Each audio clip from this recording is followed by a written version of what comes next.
kita coba untuk berkumpul untuk membahas satu tokoh sejarah. Dan ini adalah satu buku yang saya tulis dari tahun 2011. Terbitnya itu sekitar 5 hari sebelum Ramadan tahun 2011. Kenapa saya ingat? Karena pada saat itu saya kecelakaan gitu. Jadi saya ingat, jadi 2011 kecelakaan waktu itu mobil, dan kemudian di belakang itu ada buku-buku saya termasuk buku Muhammad Al-Fatih itu.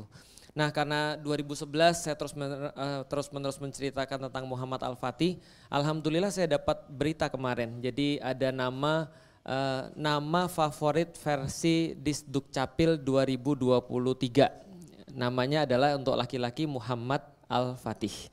Karena banyak sekali anak-anak zaman sekarang yang namanya Muhammad Al-Fatih. Termasuk anak saya 2 laki-laki, semuanya saya namain Muhammad Al-Fatih. Nah, kenapa kita memilih satu tema ini? Pertama, insya Allah nanti saya bareng teman-teman musyawarah itu setelah Lebaran kita rencana akan pergi untuk ke Turki untuk menapaktilasi perjalanan tentang Muhammad Al-Fatih. Nah, maka kita mencoba untuk menjadikan ini sebagai sebuah permulaan lah, sebuah pembukaan. Yang berikutnya adalah karena gini, setiap daripada kita itu teman-teman sekalian perlu yang namanya patron. Kita semua perlu yang namanya teladan. Setiap dari kita tanpa kita sadar itu pasti akan meniru sesuatu atau seseorang. Andaikan kita tidak meniru orang yang baik, maka kita pasti niru orang yang buruk. Maka hampir permasalahan besar di negeri ini itu karena orang tidak punya suri tauladan. Orang nggak punya teladan, bahkan orang nggak punya kepada siapa mereka tuh harus mencontoh. Misal contoh sederhana ya, pembulian misalnya, pembulian di sekolah, pembulian di masyarakat yang sekarang jadi sebuah tema yang cukup sentral di Indonesia. Bahkan kemarin itu ada beberapa pesantren yang saya tahu pesantren ini luar biasa, pesantren ini sangat bagus sekali, tapi sudah mulai muncul pembulian. Nah, pertanyaannya kenapa sih orang tuh mau ngebully? Kenapa sih orang tuh mau menyakiti orang? Kenapa orang tuh dengan lisannya tuh seneng ketika orang tuh sakit kan gitu? Lah kenapa? Ya sederhana, karena mereka nyontoh. Karena mereka ngelihat, oh ternyata yang namanya jantan tuh kalau bisa mukulin orang ya. Kalau yang namanya jantan tuh kalau bisa naik motor lalu kemudian kebut-kebutan bawa cewek di belakangnya, terus kalau ada yang liatin ceweknya terus diajak berantem kayak gitu-gitu. Atau jantan tuh seperti apa sih? Nah, itu kan kita kan punya contoh untuk melihat jantan tuh kayak apa, jadi seorang muslim tuh kayak apa, jadi seorang laki-laki tuh kayak apa. Kebanyakan kita tuh ya mencontoh. Makanya kalau kita lihat, kalau andaikan ada seseorang dibesarkan dalam keluarga yang rusak atau keluarga yang broken, itu kemungkinan besar dia akan berlaku begitu juga pada anaknya. Maka kan memutus rantai itu kan gak mudah. Contoh misalnya, gak banyak kan diantara kita punya keistimewaan dilahirkan dalam keluarga yang ngerti Islam, betul gak? Bahkan mungkin sebagian besar daripada kita itu ya orang-orang yang lahir dalam keluarga yang mungkin gak ngerti Islam. Kan kita itu kan orang-orang hijrah ya. Beruntungnya anak-anak kita bapak ibunya sudah hijrah, tapi masalahnya lain. Kalau masalah kita, karena kita itu hijrah, kita tuh nggak ngerti seperti apa contoh orang tua yang ideal tuh kita nggak ngerti. Maka kita harus buka-buka buku kan ya, seperti apa contoh orang tua yang ideal. Kita belajar parenting supaya kita tahu seperti apa orang tua yang ideal. Kenapa? Karena kita hidup dalam ketidakidealan. Saya misalnya secara pribadi, saya itu lahir saya sudah pernah cerita di kondisi keluarga yang mungkin ya bapak saya sudah berusaha yang terbaik, ibu saya sudah berusaha yang terbaik untuk ngajarin saya. Tapi yang saya terima adalah yang bagi saya teladan itu ketika contoh misalnya bapak saya datang ngelihat ada sesuatu yang dia nggak suka, dia teriak. Kan gitu, dia teriak, dia nggak suka, dia marah. Kalau seandainya saya berbuat sesuatu yang salah, misalnya ya memang saya salah sih, saya main basket tapi di rumah. Jadi bisa dibayangin ya, bapak saya mungkin pulang, dia sudah capek di kerjanya, terus kemudian dia di rumahnya ngeliat ada anaknya main basket di rumah. Ya memang saya tahu saya itu bandel, tapi apa yang dilakukan? Bola saya diambil, ditusuk pakai pisau. Itu kan adalah sesuatu yang saya lihat nih. Sehingga ketika saya punya anak nanti, ketika dia berbuat sesuatu yang saya nggak suka, referensi pertama saya apa? Ngambil pisau, bukan. Referensi pertama saya adalah marah. Referensi pertama saya adalah ngerasin suara saya. Referensi pertama saya adalah misal mukul dan segala macam seperti yang pernah saya terima. Karena bagi saya dibesarkan dengan cara seperti itu, maka saya harus membesarkan dengan cara yang sama.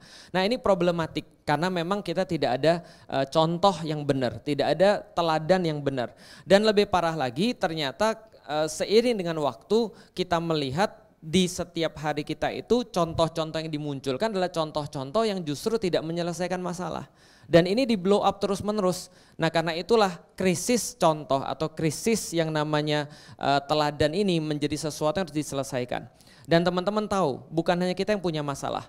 Orang-orang luar juga punya masalah tentang masalah contoh ini. Misal ya kita lihat ya, orang-orang barat itu muncul dengan satu masalah. Siapa yang harus mereka contoh? Karena mereka nggak ada yang dicontoh di dalam masyarakat mereka. Maka negeri paling banyak superheroes adalah orang mana? Negeri mana yang paling banyak superheroes? Amerika. Terus apalagi yang paling banyak bikin film? Bollywood. Gitu ya. Lah kenapa? Karena mereka krisis. Siapa yang harus kita contoh? Karena nggak ada kenyataannya orang-orang seperti itu. Orang tuh kan bikin film karena nggak ada kenyataannya. Makanya contoh misalnya ketika mereka bikin Spider-Man, karena mereka berharap ketika ada sesuatu ketidakadilan ada orang yang nolong. Ada loh orang-orang yang mau berkorban demi orang lain kayak film Avengers dan segala macam. Tapi setidaknya kita jadi tahu bahwa mereka juga krisis yang namanya teladan di situ karena nggak ada yang bisa dicontoh. Maka kalau seandainya kalau ada orang dia nggak melihat ada sesuatu itu di tempat dia biasanya akan bikin sesuatu yang kayak apa ya? Ya dia berpikir bahwa seandainya saya punya seperti itu. Contoh lagi misalnya. Negeri yang termasuk paling parah termasuk paling parah fertility rate-nya ada yang tahu? Fertility rate tahu? Banyaknya anak per keluarga. Itu fertility rate, gampangnya begitu. Yang termasuk yang paling parah yang mana? Jepang, Korea itu fertility rate-nya itu rendah sekali. Dan negeri yang harapan hidupnya termasuk yang paling rendah. Karena dikit-dikit mereka bunuh diri. Ini kan yang terjadi di Jepang. Maka mereka buat banyak sekali anime-anime. Mereka buat banyak sekali film-film. Yang intinya adalah apa? Kalian tuh harus punya anak. Kalian tuh harus invest pada generasi ke depan. Kalian tuh harus berusaha berkorban untuk generasi ke depan. Makanya kita lihat tuh film-film, anime apapun ya misalnya ya, Naruto, One Piece itu berbicara tentang apa? Berbicara tentang generasi. Karena mereka nggak ada contoh siapa yang mau untuk punya anak dalam kondisi kayak gitu. Saya pernah datang ke Jepang itu, terus saya tanya, kenapa kalian nggak mau punya anak? Mereka tanya balik, kenapa kita harus punya anak? Lalu kemudian maksudmu apa? Dia kasih saya tuh daftar hitung-hitungan tuh. Coba lihat Ustadz, ini penghasilan kita segini nih, ini pajak kita segini, ini tagihan rumah kita segini, ini cicilan mobil kita segini, ini biaya pendidikannya segini. Kalau punya anak ini nggak masuk akal. Mereka bilang nggak masuk akal punya anak. Di Indonesia sudah pernah dihitung kalau saya nggak salah ya. Untuk sampai 11 tahun aja itu kalau nggak salah ya, coba nanti di Google aja. Itu 1,2 miliar. Itu baru 11 tahun. Antum berapa tahun? 25 itu udah 2,2 miliar tuh kayaknya lebih itu. Coba bayangin. Nah maka orang mikir dong, daripada saya ngeluarin 1,1 miliar per 11 tahun mendingan saya beli sesuatu yang lain. Maka pertanyaan orang-orang di barat adalah, is we raising a child or raising a monster? Kata mereka, kita ini sebenarnya besarin anak atau besarin monster. Karena payah-payah kita habisin duit, payah-payah kita kemudian susah, payah-payah kita itu ngabisin waktu kita, ternyata kita tuh sedang membesarkan seorang monster bukan seorang anak. Karena kenapa? Karena di barat sana ada anak-anak yang mulai mikir bagaimana cara untuk menyakiti orang tuanya, dan gak hanya di barat. Sekarang juga terjadi nih. Coba lihat ya, kemarin itu teman saya, Fuad sama Rizko, itu 2 orang ngisi di sekolah. Gurunya cerita, ada kasus luar biasa di sekolah. Apa kasusnya? Ada anak yang disakiti oleh bapaknya, mungkin kayak saya mungkin lagi main basket terus kemudian dihancurin bolanya itu pakai pisau. Itu mungkin dia disakiti oleh bapaknya, saya nggak tahu apa yang terjadi, tapi dia sama teman-temannya bikin grup. Grup apa? Cara bunuh bapak mereka. Ini serius ini. Lah kenapa? Saya nggak tahu film apa yang mereka tonton. Karena sekarang banyak sekali film-film yang kayak gitu. Yang gak usah jauh-jauh lah. Antum pernah nonton film Joker? Pernah nonton film Joker? Itu film dahsyat tuh menurut saya. Bagus, iya, jelas, dan penuh dengan pesan-pesan subliminal message. Penuh dengan pesan-pesan yang sublime. Yang kemudian itu langsung masuk ke dalam otak kita. Kenapa? Pulang dari situ, yang paling diingat quotes-nya apa? Tidak ada laki-laki yang jahat. Yang ada laki-laki yang tersakiti, kan gitu. Jadi kalau kita tersakiti, kita boleh dong untuk bunuh ibu kita sendiri. Kalau kita tersakiti, kita boleh dong untuk berbuat apapun. Kalau kita merasa tersakiti, kita boleh dong untuk membalas dengan sesuatu yang sama. Ini kan teladan.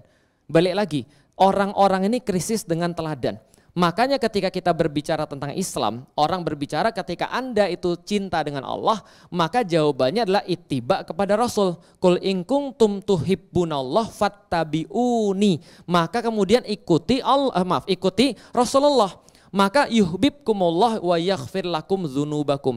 Pentingnya teladan di dalam Islam itu langsung Allah yang ngasih tahu bahwa tidak mungkin orang tuh bisa sampai kepada jalan Allah kecuali dia lewat Rasulullah Shallallahu Alaihi Wasallam, ittiba kepada Rasulullah. Maka ittiba ini apa? Ittiba bukan perkara untuk mengikuti program saja, tapi mengikuti orangnya. Maka kalau dalam ayat yang lain kalau kita lihat betapa pentingnya teladan itu, bahkan teladan ditaruh sebelum belajar. Coba lihat ya, ini mohon maaf kemana-mana, bahkan belum nyampe pada materinya ya. Coba lihat, teman-teman tahu ada satu surat yang senantiasa disuruh baca setiap pekan oleh Rasulullah. Surat apa? Suratul Kahfi. Suratul Kahfi itu tentang apa sih sebenarnya? Kenapa sih kita disuruh baca setiap pekan? Tentang apa? Suratul Kahfi. Tentang Ashabul Kahfi. Itu salah satu yang ada ceritanya di dalam Ashabul Kahfi. Selain itu tentang apa lagi? Tentang dua pemilik kebun. Selain itu tentang apa lagi? Tentang Nabi Musa dan Khidir. Setelah itu tentang apa lagi? Tentang Dzulqarnain. Mau summarize Suratul Kahfi?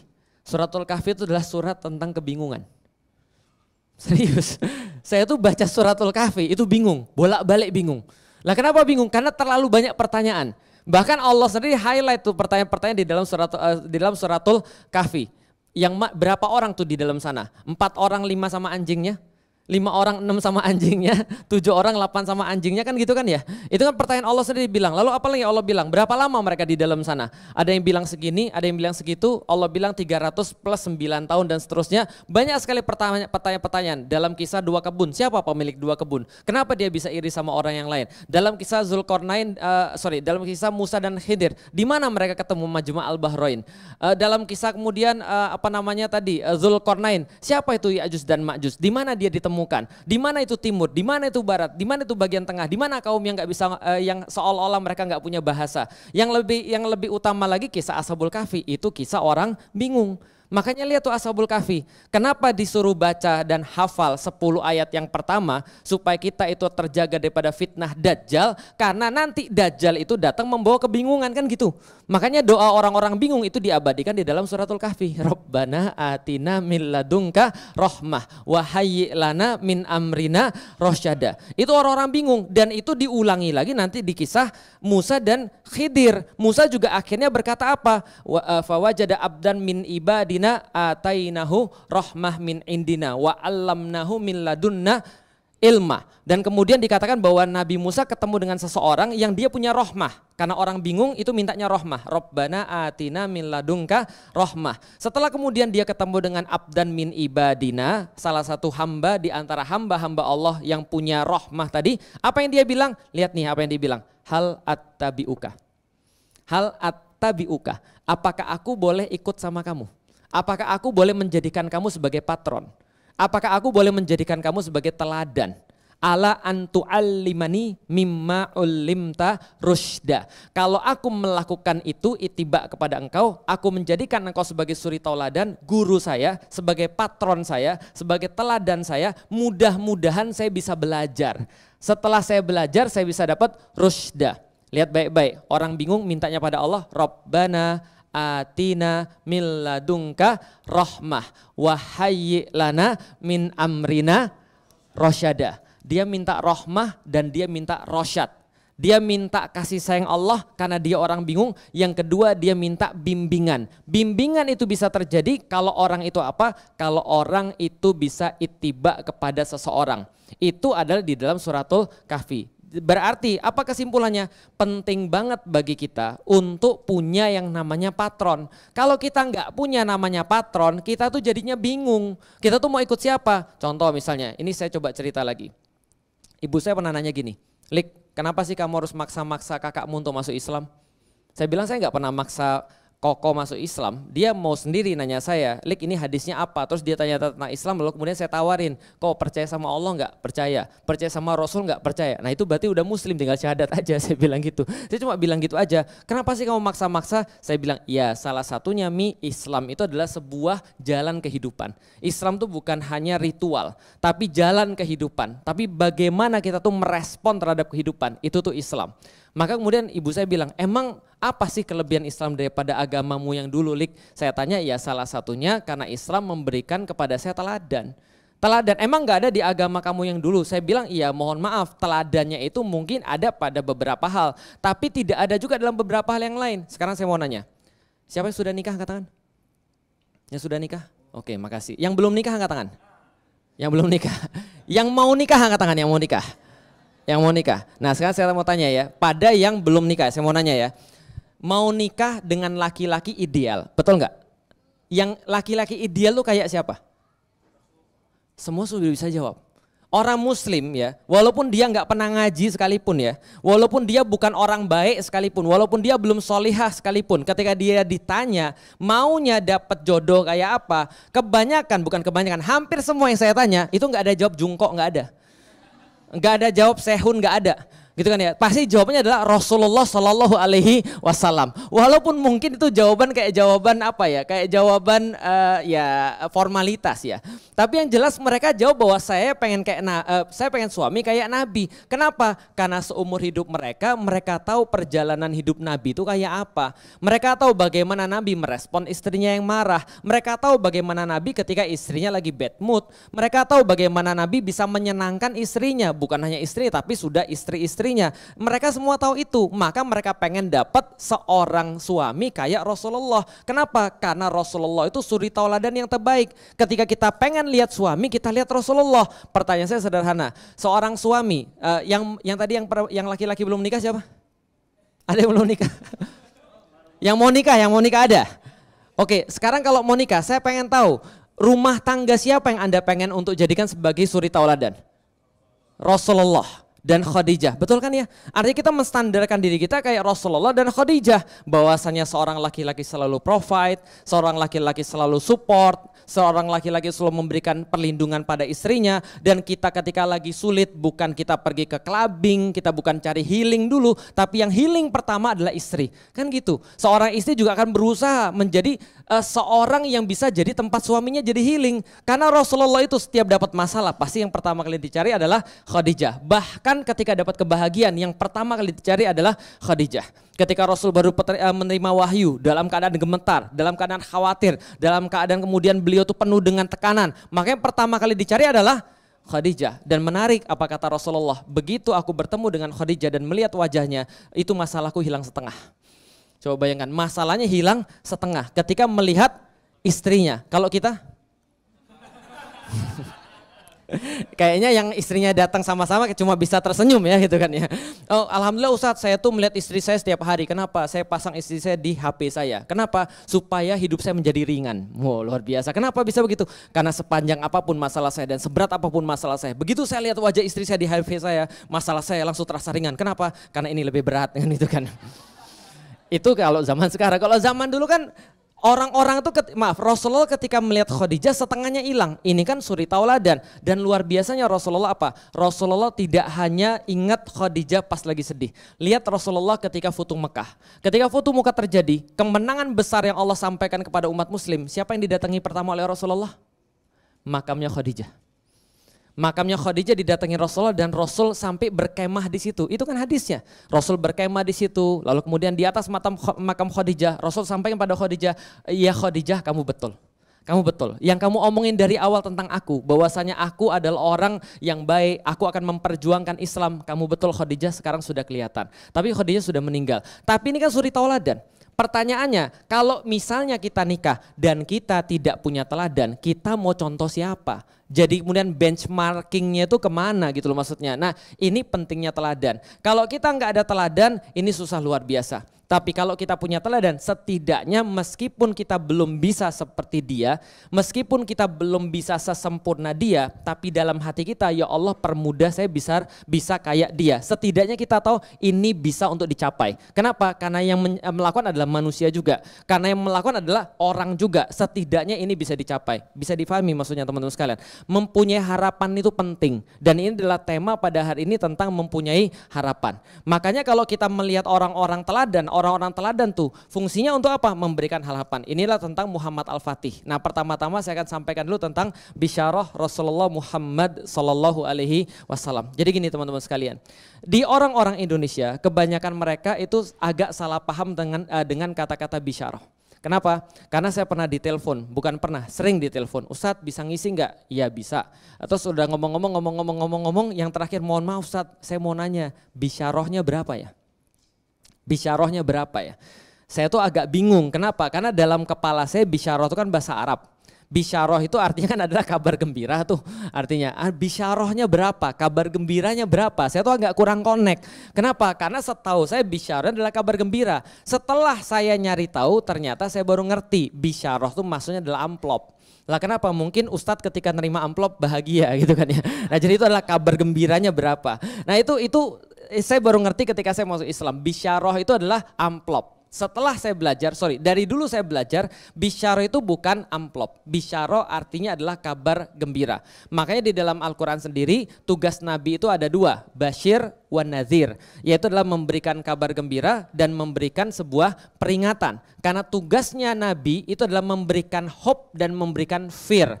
Dua motivasi manusia, ini yang menjadi motivasi manusia kalau enggak fear itu pasti hope. Basyir memberikan hope, nazir memberikan sebuah sebuah fear gitu kan ya tentang sesuatu. Oke, kalau gitu kita lihat seperti apa bisyarah itu bagi saya secara pribadi.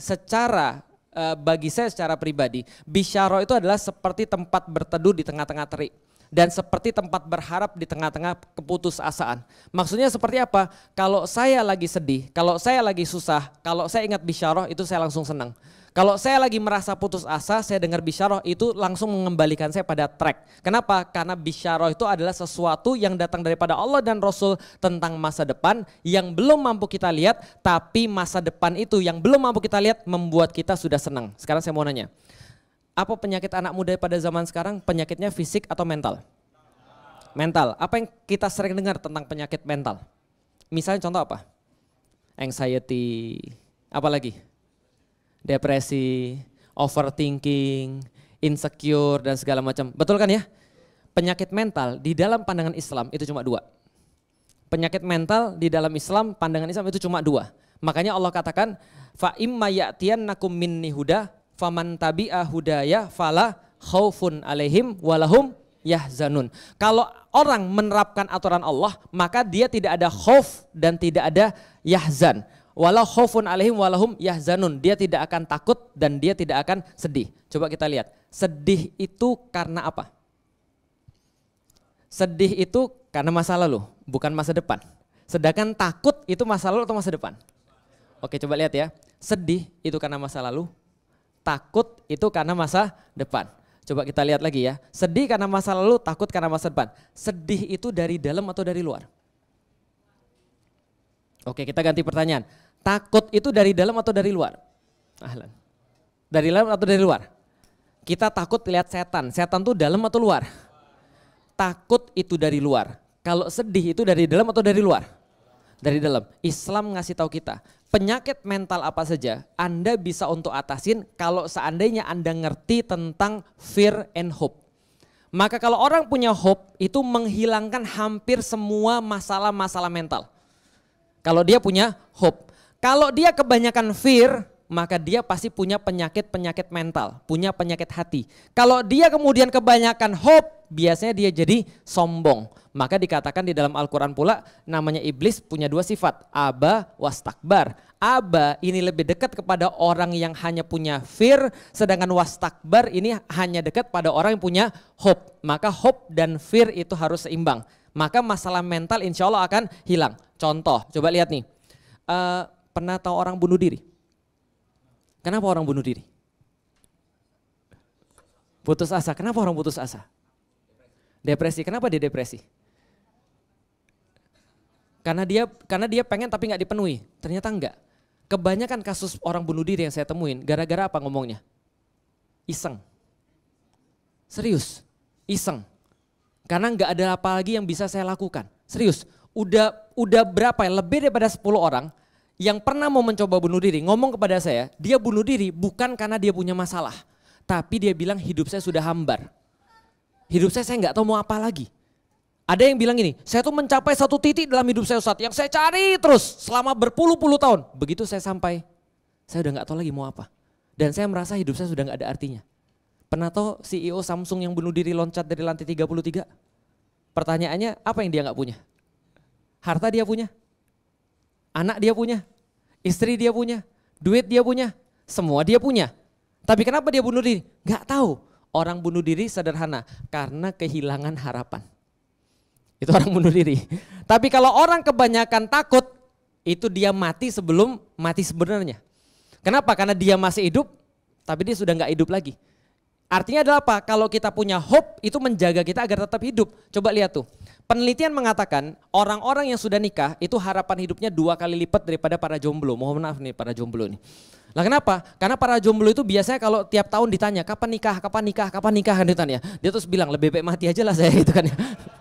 Nah karena gini, kenapa orang yang sudah menikah itu harapan hidupnya 2 kali lipat lebih besar? Karena ada yang diarap-arap.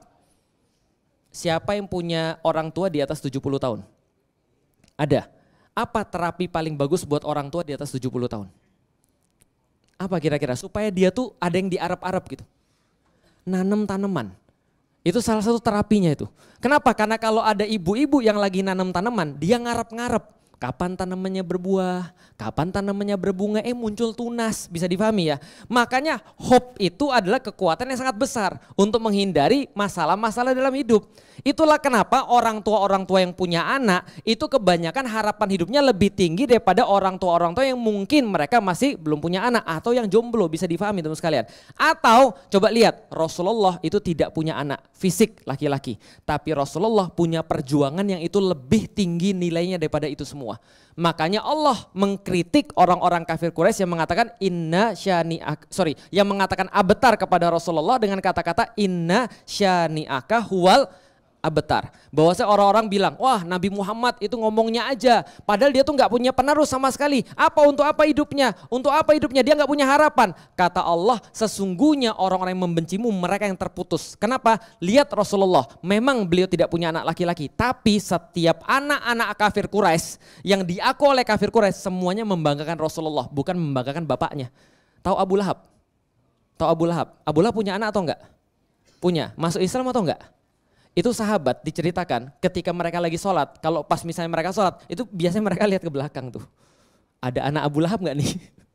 Lah kalau ada anak Abu Lahab, mereka nggak baca surat Tabbat Yada Abi Lahabi Watab.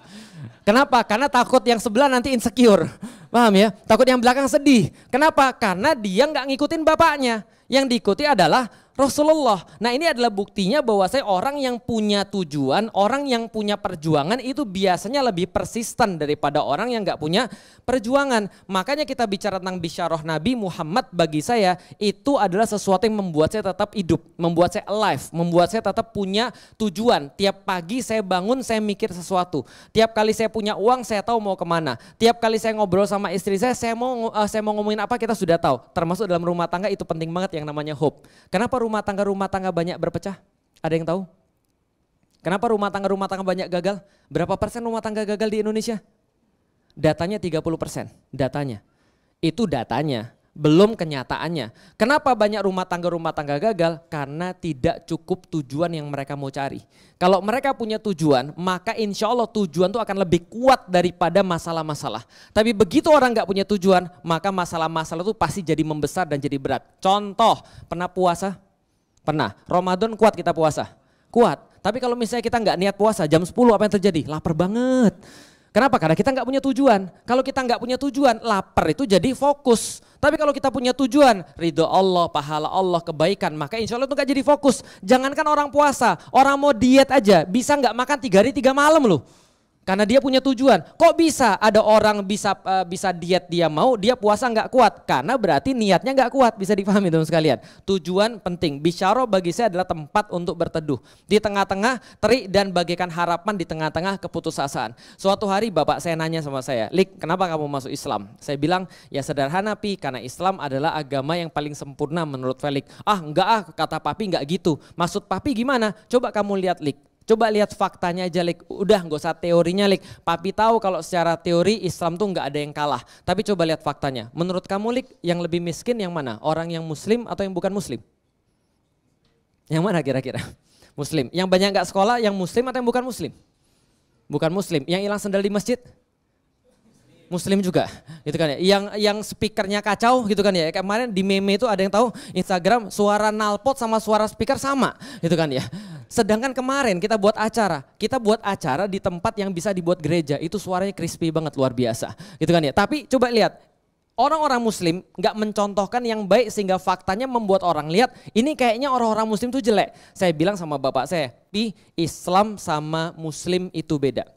Islam itu adalah di sini, muslimnya tuh di sini pi. Yang papi lihat tuh muslimnya, sehingga Islamnya nggak pernah papi lihat. Karena Islamnya ini muslimnya ini nutupin Islamnya. Papi nggak lihat Islamnya, yang papi lihat itu adalah muslimnya. Lalu kamu mau ngapain, Lik? Saya bilang karena itulah saya masuk Islam supaya saya bisa berdakwah untuk ngasih tahu orang-orang muslimnya tentang Islam. Karena faktanya nggak banyak orang-orang muslim tahu tentang Islam, saya bilang. Lalu bapak saya bilang, sok tahu kamu, Lik, newbie sok tahu. Berapa sih orang-orang kayak kamu dan teman-temanmu ini yang yakin banget bahwa Islam tuh akan bisa tegak? Saya bilang ya nggak lebih daripada 3% lah. Tahun 2002 saya masuk Islam, Islam belum banyak yang diterapkan pada saat itu. Orang-orang kerudungan belum banyak, belum ada yang namanya gelombang hijrah itu belum ada. Orang-orang kadang-kadang kita tanya, saya bilang sama bapak saya, coba papi tanya sama karyawan papi, mereka sholat 5 waktu enggak? Ternyata yang sholat cuma 10%. Ditanya lagi berapa yang hafal Al-Fatihah? Lebih dikit lagi. Berapa banyak yang tahu artinya? Lebih dikit lagi. Penghafal Quran belum banyak. Maka bapak saya lihat sepakat 3%. Lalu bapak saya bilang, Lik, logika.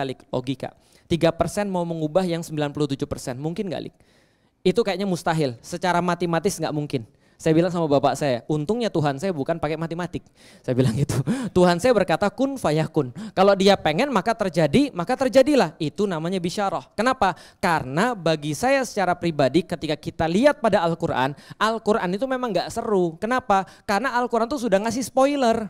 Jadi dipahami teman sekalian, spoilernya Anda mau paham atau enggak paham, Anda mau setuju atau enggak setuju, spoilernya umat Islam akan bangkit lagi. Itu spoilernya, dan makin lama makin kita jalani, makin kesana makin yakin. Kenapa? Karena kita lihat spoilernya terbukti satu demi satu. Kejadian Palestina terakhir ini, itu kan luar biasa banget. Spoilernya itu udah jelas banget, umat Islam akan bangkit lagi, akan ditegakkan Islam seperti zamannya Rasulullah. Maka saya bilang ini spoilernya, karena saya sudah tahu spoilernya, yang menjadi pertanyaan saya adalah paling bagaimana caranya, bisa dipahami. Contoh, pernah nonton Avengers? Pernah? Infinity War nonton? Apa perasaan Anda ketika setelah nonton Infinity War? Spider-Man hilang, itu kan ya, siapa lagi yang hilang? Siapa lagi sih yang hilang? Iron Man hilang, gitu kan ya. Semuanya pada hilang. Terus orang kepikir nggak? Ini gimana caranya? Nggak kepikir kan ya? Yang mereka udah tahu, Avengers menang atau enggak? Ya kalau nggak menang namanya bukan Avengers. Ya kan ya, judul filmnya sudah Avengers, kita sudah tahu tuh ada Infinity War, setelah itu ada Endgame. Berarti kita tahu ujungnya mereka pasti menang, betul nggak? Makanya kita nonton kan gitu kan ya. Kenapa kita nonton? Karena kita penasaran menangnya gimana. Paham nggak sih maksudnya? Nah serunya tuh di situ. Bagaimana cara menangnya? Tapi spoilernya Al-Quran sudah ngasih tahu. Kalian itu di ujung tuh menang. Cuma pertanyaannya bagaimana caranya? Itu yang bikin kita jadi semangat, yang bikin jadi seru. Nah setidaknya kita sudah tahu itu bisyarah Nabi Muhammad SAW. Oke coba saya gambarin kalau gitu. Coba lihat peta, kita belajar sedikit tentang peta. Oh kecil banget petanya, bisa digedein nggak? Nah coba lihat ya, ini adalah peta ya. Nah ini adalah petanya, coba lihat teman sekalian. Yang nggak kelihatan ya nasib lah ya. Oke coba lihat nih. Sebentar, sebentar. Oh nggak ada, sebentar ya. Sebentar, oke. Nah lihat nih, ini adalah wilayah pada zaman Rasulullah masih hidup. Jadi kalau misalnya kita lihat di sini, lihat yang warna kuning nih. Lihat yang warna kuning. Ini namanya Imperium Persia. Namanya apa? Imperium Persia. Yang lihat yang sebelah yang warna biru. Ini namanya Imperium Romawi. Namanya apa? Imperium Romawi. Lihat ya. Ini kejadiannya pada tahun berapa? 621. Pada tahun 621 ini ada dua kekuasaan besar. Ada dua imperium besar. Bisa dikatakan ini Clash of the Titans. Kenapa Clash of Titans? Karena ada dua kekuasaan besar yang nge-clash. Namanya kalau di dalam sejarah namanya Roman Perso War. Jadi perang antara Romawi dan Persia. Pada saat itu Persia dan Romawi itu clash memutuskan. Romawi ini adalah peradaban yang lebih muda, dia berusia paling sekitar 650 tahun, sedangkan Persia pada suatu peradaban yang lebih tua sudah berusia 1173 tahun dan mereka memutuskan untuk clash. Yang di tengah-tengah itu siapa Ustadz yang ada bendera? Itu apakah itu adalah bendera partai? Bukan, ini adalah bendera Rasulullah. Jelas ya? Di situ pada saat itu 621, monggo Mas. 621 Rasulullah Shallallahu Alaihi Wasallam baru hijrah dari Mekah ke Madinah. Di Madinah itu beliau menegakkan sebuah institusi yang berdasarkan dengan Islam. Dan ketika itu mereka melihat ada perang Romawi dan Persia. Sampai para sahabat nanya, ya Rasulullah ini ada perang besar antara dua kekuatan yang legend. Pertama adalah Romawi, yang kedua adalah Persia. Kira-kira menang yang mana ya Rasulullah? Karena orang-orang sudah pada bertaruh ini semuanya. Sedangkan kita belum tahu siapa yang menang. Rasul diam. Ditanya lagi, ya Rasulullah siapa yang menang ini? Ini orang-orang kafir Quraisy, mereka memihak pada Majusi, mereka memihak pada Persia karena kesamaan mereka. Siapa yang menang ya Rasulullah? Rasul nggak jawab. Sehingga kemudian turun ayat daripada Allah, Gulibatir Rum fi atnal ard. Akan dikalahkan orang-orang Romawi di tempat yang paling rendah di atas muka bumi, di tempat yang paling dekat. Wahum mimba di golabihim sayakhlibun fi bid'i sinin. Dan setelah mereka itu kalah, mereka kan kemudian menangkan kembali, dikalahkan Romawi di tempat yang paling rendah, akan menang kembali setelah beberapa tahun. Itu adalah kejadian di zaman Rasulullah Shallallahu Alaihi Wasallam. Jadi coba bayangin ya. Nah di masa itu teman-teman sekalian, kekuasaan Persia dan Romawi ini ada dua kota yang sangat terkenal di seluruh dunia pada saat itu di zaman Rasulullah. Yang pertama namanya Konstantinopel. Namanya apa? Konstantinopel. Jadi waktu itu belum ada Seoul, belum ada New York, belum ada Washington, belum ada Chicago, belum ada apa lagi? Beijing itu belum ada. Yang ada tempat yang paling bagus di dunia namanya apa? Konstantinopel. Dan yang kedua adalah kota namanya Roma. Dua kota ini dinilai sebagai kota yang paling indah di dunia. Kenapa? Lihat, ini namanya Romawi. Romawi pada saat itu terpecah menjadi dua. Ini batasnya nih. Nah ini batasnya terpecah menjadi dua. Yang sebelah sini namanya Romawi Timur. Ibu kotanya adalah Konstantinopel. Yang sebelah sini adalah Romawi Barat. Ibu kotanya adalah kota Roma. Nah maka ini kota ini sangat luar biasa. Pertama Konstantinopel. Konstantinopel ini menurut para sejarawan ini adalah kota yang sangat indah dan yang paling indah di dunia. Karena di dalam kota ini terdapat gereja yang lebih banyak daripada jumlah hari dalam setahun. Setiap jalan-jalannya dihias dengan batu porfiri dan batu marmer. Sebelah kiri dan kanan pilar-pilar tegak. Lalu kemudian di belakangnya ada bangunan-bangunan bertingkat. Untuk melindungi seluruh lanskap kota yang sangat luar biasa. Dan di Konstantinopel ini teman-teman sekalian ada satu gereja yang menjadi gereja pusat daripada Kristen di seluruh dunia. Namanya Hagia Sophia. Hagia Sophia ini saking indahnya. Ada seorang pengembara dari Rusia, datang 3 bulan dia jalan kaki dari Rusia pergi ke Konstantinopel, masuk ke Hagia Sophia dan dia bilang, saya masuk ke Hagia Sophia dan detik itu saya tersesat. Bahkan saya tidak tahu ini masih di dunia atau ini sudah di surga. Saking kerennya Hagia Sophia. Bayangin aja, Hagia Sophia pada tahun 500-an itu sudah bentuknya segede Istiqlal.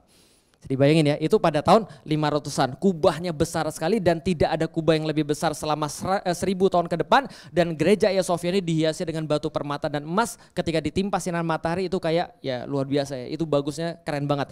Bahkan Napoleon Bonaparte ketika datang ke sini lalu mengatakan inilah kota paling indah di seluruh dunia. Andaikan dunia ada sebagai sebuah negara maka ibu kotanya pasti Konstantinopel. Bisa difahami teman-teman sekalian. Saking indahnya Konstantinopel. Yang kedua kota Roma. Tadi sudah pernah pergi ke Roma. Sampai sekarang Roma ini alun-alunnya banyak sekali. Dan setiap alun-alunnya ada banyak sekali fontaine. Dan sampai sekarang fontaine di kota Roma itu bisa diminum langsung. Air mancurnya itu bisa langsung diminum. Kenapa? Karena teknologi pengangkatan air-air dari pegunungan itu masuk semua ke dalam kota Roma. Dan kota Roma sampai sekarang masih menjadi pusat Kristen Katolik di seluruh dunia. Kalau bukan gara-gara Konstantinopel sudah pasti kota ini menjadi kota nomor 1 di seluruh dunia. Berarti ada 2 kota. Yang pertama apa? Konstantinopel. Yang kedua kota apa? Roma. Dan dua-duanya disebutkan oleh Rasulullah Shallallahu Alaihi Wasallam dalam satu hadis. Kapan? Kita balik lagi. Ceritanya ketika satu hari di mana perang ini terjadi termasuk perang paling sulit dalam sejarah Islam. Namanya perang apa? Perang Ahzab. Namanya perang apa? Ahzab. Dalam bahasa Indonesia Ahzab artinya koalisi. Perang koalisi. Ahzab itu artinya jamak daripada hizab. Hizb artinya adalah partai atau kelompok, sehingga ahzab itu koalisi kelompok-kelompok. Siapa yang berkoalisi? Orang-orang kafir Quraisy, orang-orang munafik, orang-orang kafir, mereka yang gak suka pada Islam, mereka bersatu membentuk 10.000 orang. 10.000 orang bertekad untuk membalaskan kekalahan pada saat perang Badar dan membalas kekalahan pada perang Uhud. Maka mereka mengatakan once and for all Muhammad harus mati. Once and for all Islam harus dihabisi. Nggak ada lagi waktu kecuali sekarang. Maka Rasulullah ketika mendengarkan ini, untungnya Rasul punya intel. Intelnya Rasul cukup bagus. Siapa intelnya? Malaikat Jibril, paham? Jadi 10.000 ini berbaris dari Mekah menuju ke Madinah nih. Ini 6 hari lagi nyampe nih. Rasul dikasih tahu sama Malaikat Jibril, ini ada 10.000 orang baris ke tempat kamu, mereka ingin menghancurkan Madinah once and for all. Maka Rasul katakan, kumpulin para sahabat, hitung pasukannya ada berapa. Siap sahabat, siap Rasulullah. Sahabat udah hitung berapa? 3.000 orang. 3.000 lawan 10.000. Yang menang siapa? Logika. Yang menang siapa? 10.000 secara logika. Enggak hanya itu, waktu persiapannya ada berapa? 6 hari. Rasul katakan, oke, kalau gitu siapa yang punya usul? Lalu kemudian bagaimana cara kita bisa mengalahkan pasukan 10.000 ini? Salman Al-Farisi, orang Persia angkat tangan lalu berkata, ya Rasulullah, kami biasa di Persia. Ketika kami menghadapi pasukan yang lebih banyak jumlahnya daripada kami bangun parit ya Rasulullah, sehingga kami dan mereka bisa terpisah dan kami bisa punya tempat yang lebih tinggi, kami bisa panah mereka dan kita bisa memenangkan pertempuran kalau kita bisa bikin parit. Maka Rasul memutuskan untuk membuat parit mengelilingi sebelah utara Madinah. Lihat nih, ini adalah parit yang mengelilingi sebelah utara Madinah yang namanya Khandaq. Makanya parit dalam bahasa Arab Khandaq, perang ini juga disebut dengan perang Khandaq. Paritnya berapa luas? Paritnya kalau dihitung 8,5 kilometer. Berapa? 8,5 kilometer. 8,5 kilometer tuh kalau di tempat kita di Jakarta dari mana sampai mana? Belum pernah hitung, saya udah pernah hitung. Di mana? 8 kilo. Lari 8 kilo di mana? Dari mana ke mana? Dari Nis? Discovery. Oh, lumayan jauh berarti ya, 8 kilo ya. Kalau saya ngitung itu dari Cawang sampai Semanggi. Itu 8 kilo tuh, Cawang sampai Semanggi. Bayangin, buat parit dari Cawang sampai Semanggi, ukuran paritnya kata Salman Al-Farisi adalah lebarnya harus 5 meter. Dalamnya harus 3 meter. Supaya kuda kalau masuk nggak bisa loncat lagi. Kalau misalnya kuda mau lompat ya mikir-mikir, berapa lebarnya? 5 meter. Dalamnya berapa? 3 meter. Harus selesai dalam waktu 6 hari. Berapa kilo? 8,5 kilometer. Antum pernah pergi umroh? Pernah pergi umroh? Tahu tanah Madinah tahu? Tanah Madinah itu tanah-tanah hitam, batunya kerikil, panas luar biasa dan gak bisa dicangkul. Bisanya dilembing, paham maksudnya? Bisa dilembing. Bayangin para sahabat harus ngerjain itu dalam waktu berapa? 6 hari. Semuanya stres dan semuanya bilang kami hampir-hampir tidak bisa pergi ke WC karena kami harus menyiapkan perang. Bahkan saking stres semuanya mereka mengatakan tidak ada hari yang lebih berat daripada Khandaq. Kenapa? Karena hari ini kita diuji pagi, siang, malam dan seterusnya. Mereka gak pernah beristirahat. Suatu waktu ketika mereka lagi gali parit, kemudian Rasulullah SAW dipanggil sama mereka. Ya Rasul lapor, ada satu batu yang gak bisa kami pecahkan. Batu ini gede banget, nggak bisa kami pecahkan. Sudah dicoba banyak orang, sudah nggak bisa ya Rasulullah. Ini membuktikan Rasul itu lebih kuat daripada yang lain. Rasul datang, mana lembingnya? Rasul pegang lembing, diludahi batunya, lalu kemudian bilang Allahu Akbar, pukul sekali, nggak pecah, tapi ada kilatan putih. Kemudian Allahu Akbar, kemudian pukul lagi, kilatan putih lagi. Pukulan ketiga, Allahu Akbar, pecah berantakan dan sahabat ngeliat kilatan putih yang ketiga kalinya. Apa kata Rasulullah menjelaskan semua itu? Sahabat nanya, ya Rasulullah ketika dipukul tadi ada 3 kilatan putih. Benar ya Rasulullah? Rasul bilang, kalian lihat juga? Iya, apa itu ya Rasulullah? Rasul bilang, kilatan pertama Allah memperlihatkan kepadaku istana-istana merah Romawi dan kemudian aku akan menaklukkan Romawi, kalian akan menaklukkan Romawi. Dan pukulan yang kedua, Allah memperlihatkan kepadaku istana-istana putih Persia dan kalian akan sampai ke sana juga. Yang ketiga, gerbang-gerbang di kota Yaman diperlihatkan kepadaku dan kalian akan sampai ke sana. Lalu kemudian para sahabat senang sekali dan para sahabat kepikiran sampai malam. Begitu ada waktu istirahat nih, lagi ngumpul, mereka bilang gini, ya Rasulullah mohon maaf nih ya Rasulullah. Kan tadi kan itu kan sudah sampai ke Roma nih. Sudah sampai kemana? Sudah sampai ke Persia nih. Mohon maaf ya Rasulullah, kan kita tahu ada 2 kota yang paling hebat di dunia. Konstantinopel dan kota Roma. Kami ini dari tadi penasaran ya Rasulullah. Yang mana yang akan dibebaskan terlebih dahulu, Konstantinopel atau Roma? Coba lihat ya pertanyaan para sahabat, itu enggak pertanyaan yang bersifat yang enggak rendah gitu maksudnya. Enggak cemen pertanyaannya. Apa pertanyaannya? Yang mana yang akan ditaklukkan duluan? Konstantinopel atau Roma? Berarti di dalam kepala mereka apa? Dua-duanya pasti takluk. Karena mereka udah yakin. Yang mereka penasaran, nah itu yang cemennya tuh. Yang cemennya adalah mana yang duluan. Paham gak sih maksudnya? Tapi di kepala mereka dua-duanya udah selesai. Tapi dalam pertanyaan mereka adalah yang mana duluan ya? Ya Allah gak penting banget tuh pertanyaan. Tapi setidaknya kita jadi tahu mental para sahabat. Bahwasanya kerennya mereka adalah setiap perkataan Rasulullah bagi mereka kepastian. Konstantinopel selesai, Romawi selesai. Cuma penasaran yang mana duluan. Akhirnya Rasul menjawab dalam salah satu hadis. Rasul berkata, Madinatu Hirokla tuftahu awalan. Pelajaran yang kedua, ini pertanyaan stres, benar. Tapi jawaban Rasulullah itu adalah sesuatu yang bisa menenangkan mereka. Teman-teman tahu nggak? Begitu Rasul ditanya oleh para sahabat yang mana yang akan dibebaskan terlebih dahulu, itu orang Yahudi pada nyinyir. Alah besok udah mati juga. Besok tuh 10.000 datang tahu nggak? Lu besok belum tentu hidup. Lu ngomong tentang Konstantinopel Roma, ngaya lu. Ternyata Rasul bukan ngomong gini, udah fokus dulu. Yang penting adalah kita besok dulu selamat. Udah jangan mikir yang lain dulu. Apakah Rasul bilang begitu? Enggak, Rasul kasih mereka hope. Rasul kasih mereka harapan. Madinatu Hirokla tuftahu awalan. Kalian akan membebaskan kotanya Heraklius terlebih dahulu. Atau kota Konstantinopel. Setelah itu baru kota, bisa dipahami sampai di sini?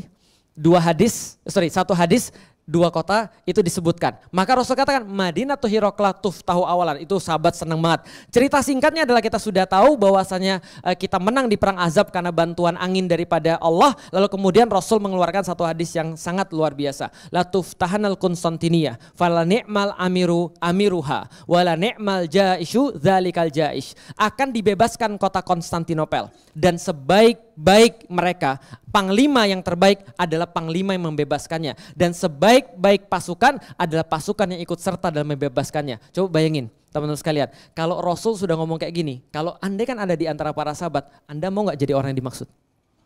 Ini Rasul katakan ada seorang yang terbaik yang akan muncul, yaitu yang membebaskan kota Konstantinopel. Dia akan memimpin pasukan-pasukan yang terbaik. Semua orang terobsesi dengan hadis ini. Dan semua orang nyari gimana caranya saya bisa dapat hadis ini. Yang sudah saya tahu ini udah pasti takluk, cuma gimana caranya. Akhirnya mereka mikir. Lalu ada seorang namanya Abu Ayyub Al-Ansori. Pada tahun 674 umurnya sudah berusia kira-kira 80 tahun. 80 tahun dia dengar Yazid bin Muawiyah. Yazid anaknya Muawiyah mau bikin ekspedisi pergi ke Konstantinopel. Maka dia bilang, Yazid bapak mau ikut. Yazid bilang, sudahlah Pak, Bapak sudah waktunya beristirahat. Udah Bapak serahin aja sama kita yang muda-muda. Lagian kenapa Bapak ikut? Bapak lebih baik di rumah, serahkan yang kayak gini-gini sama kami. Pak tenang aja Pak, kami lebih hebat daripada kalian. Lantas kemudian Abu Ayyub tetap berkata, enggak saya mau ikut. Kenapa sih Bapak maksa-maksa banget mau ikut? Lalu kemudian Abu Ayyub berkata, saya punya janji pada Rasulullah SAW. Apa janjinya? Saya pernah mendengar hadis tentang pembebasan kota Konstantinopel. Dan saya pernah bertanya sama Rasulullah, ya Rasulullah, seolah-olah aku ingin untuk berada dengan mereka membebaskan kota Konstantinopel. Seolah-olah aku ingin mendengarkan gemerincing pedang dan derap kaki kuda pasukan yang menaklukkan kota Konstantinopel. Maka Rasulullah mengiyakan, kamu nanti akan berada di sana. Itu kata Rasulullah. Maka Abu Ayyub bilang, saya mau ikut. Ya sudahlah, namanya veteran perang Badar, kalau sudah minta nggak bisa ditolak dong. Akhirnya dia dibawa. Di tengah jalan Abu Ayyub sekarat. Ketika disekarat, maka dia mengatakan, jangan makamkan mayat saya dimanapun ketika saya meninggal, tapi kalau saya benar-benar meninggal, makamkan mayat saya tepat di bawah tembok Konstantinopel. Yang disebutkan oleh Rasulullah, supaya tunai hadis Rasulullah pada saya, bahwa saya akan mendengarkan gemerincing pedang dan derap kaki kuda pasukan yang menaklukkan Konstantinopel. Akhirnya benar mereka ke sana, mereka tanam mayat Abu Ayyub di sana, mereka kalah lalu mereka balik lagi. Dilanjutkan Maslamah bin Abdul Malik pada saat itu membawa 120.000 pasukan, kalah. Harun ar-Rasyid sangat kuat, kalah. Bayezid pertama, Sultan Turki, kalah. Murad kedua, kalah. Akhirnya kemudian kalah terus, karena kenapa? Karena tempatnya sangat luar biasa. Oke, balik lagi, cepetan nggak ngomongnya? Oke, kalau gitu saya akan lambetin ya. Baik, kita belajar sejarah. Ini adalah namanya batas antara Asia dan Eropa. Nanti kalau teman-teman sempat pergi ke sana, kita akan sampai di satu-satunya kota di dunia yang punya 2 benua dalam wilayahnya. Oke, coba lihat nih, ini namanya Selat Bosforus. Namanya apa? Selat Bosforus. Ini namanya apa? Selat Dardanel. Selat apa namanya? Oke lihat nih, ini pemisah antara Asia dan Eropa. Sebelah kanan dari ini saya garisin ya, ini saya garisin. Sebelah kanan garis yang saya garisin ini adalah Asia. Sebelah kirinya adalah Eropa. Batasnya cuma apa? Selat Bosforus. Oke, perbesar Konstantinopel. Indah ya? Konstantinopel. Makanya dibilang kota yang terindah. Lihat, ini Konstantinopel bentuknya kayak segitiga, kayak tanduk.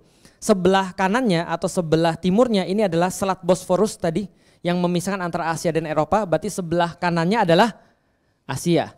Sebelah kirinya adalah Eropa. Ini Konstantinopel bentuknya kayak segitiga. Seluruh wilayahnya dilindungi oleh tembok-tembok yang kokoh. Sebelah utaranya adalah Teluk Tanduk Emas, pelabuhan alami yang paling aman di seluruh dunia. Sebelah selatannya Laut Marmara dan sebelah timurnya adalah Selat Bosforus. Dan hanya satu wilayah yang berbatasan dengan darat yaitu adalah tembok sebelah barat. Bisa difahami sampai di sini? Ini namanya Konstantinopel. Dan siapa yang nanti akan membebaskan Konstantinopel? Ini orangnya. Namanya Muhammad II bin Murad. Atau yang lebih kita kenal dengan nama Muhammad Al-Fatih. Lihat wajahnya, umurnya berapa ketika gambar ini digambar? Ini gambar asli. Gambar asli ketika dia masih hidup dilukis oleh seorang pelukis Italia namanya Gentile Bellini.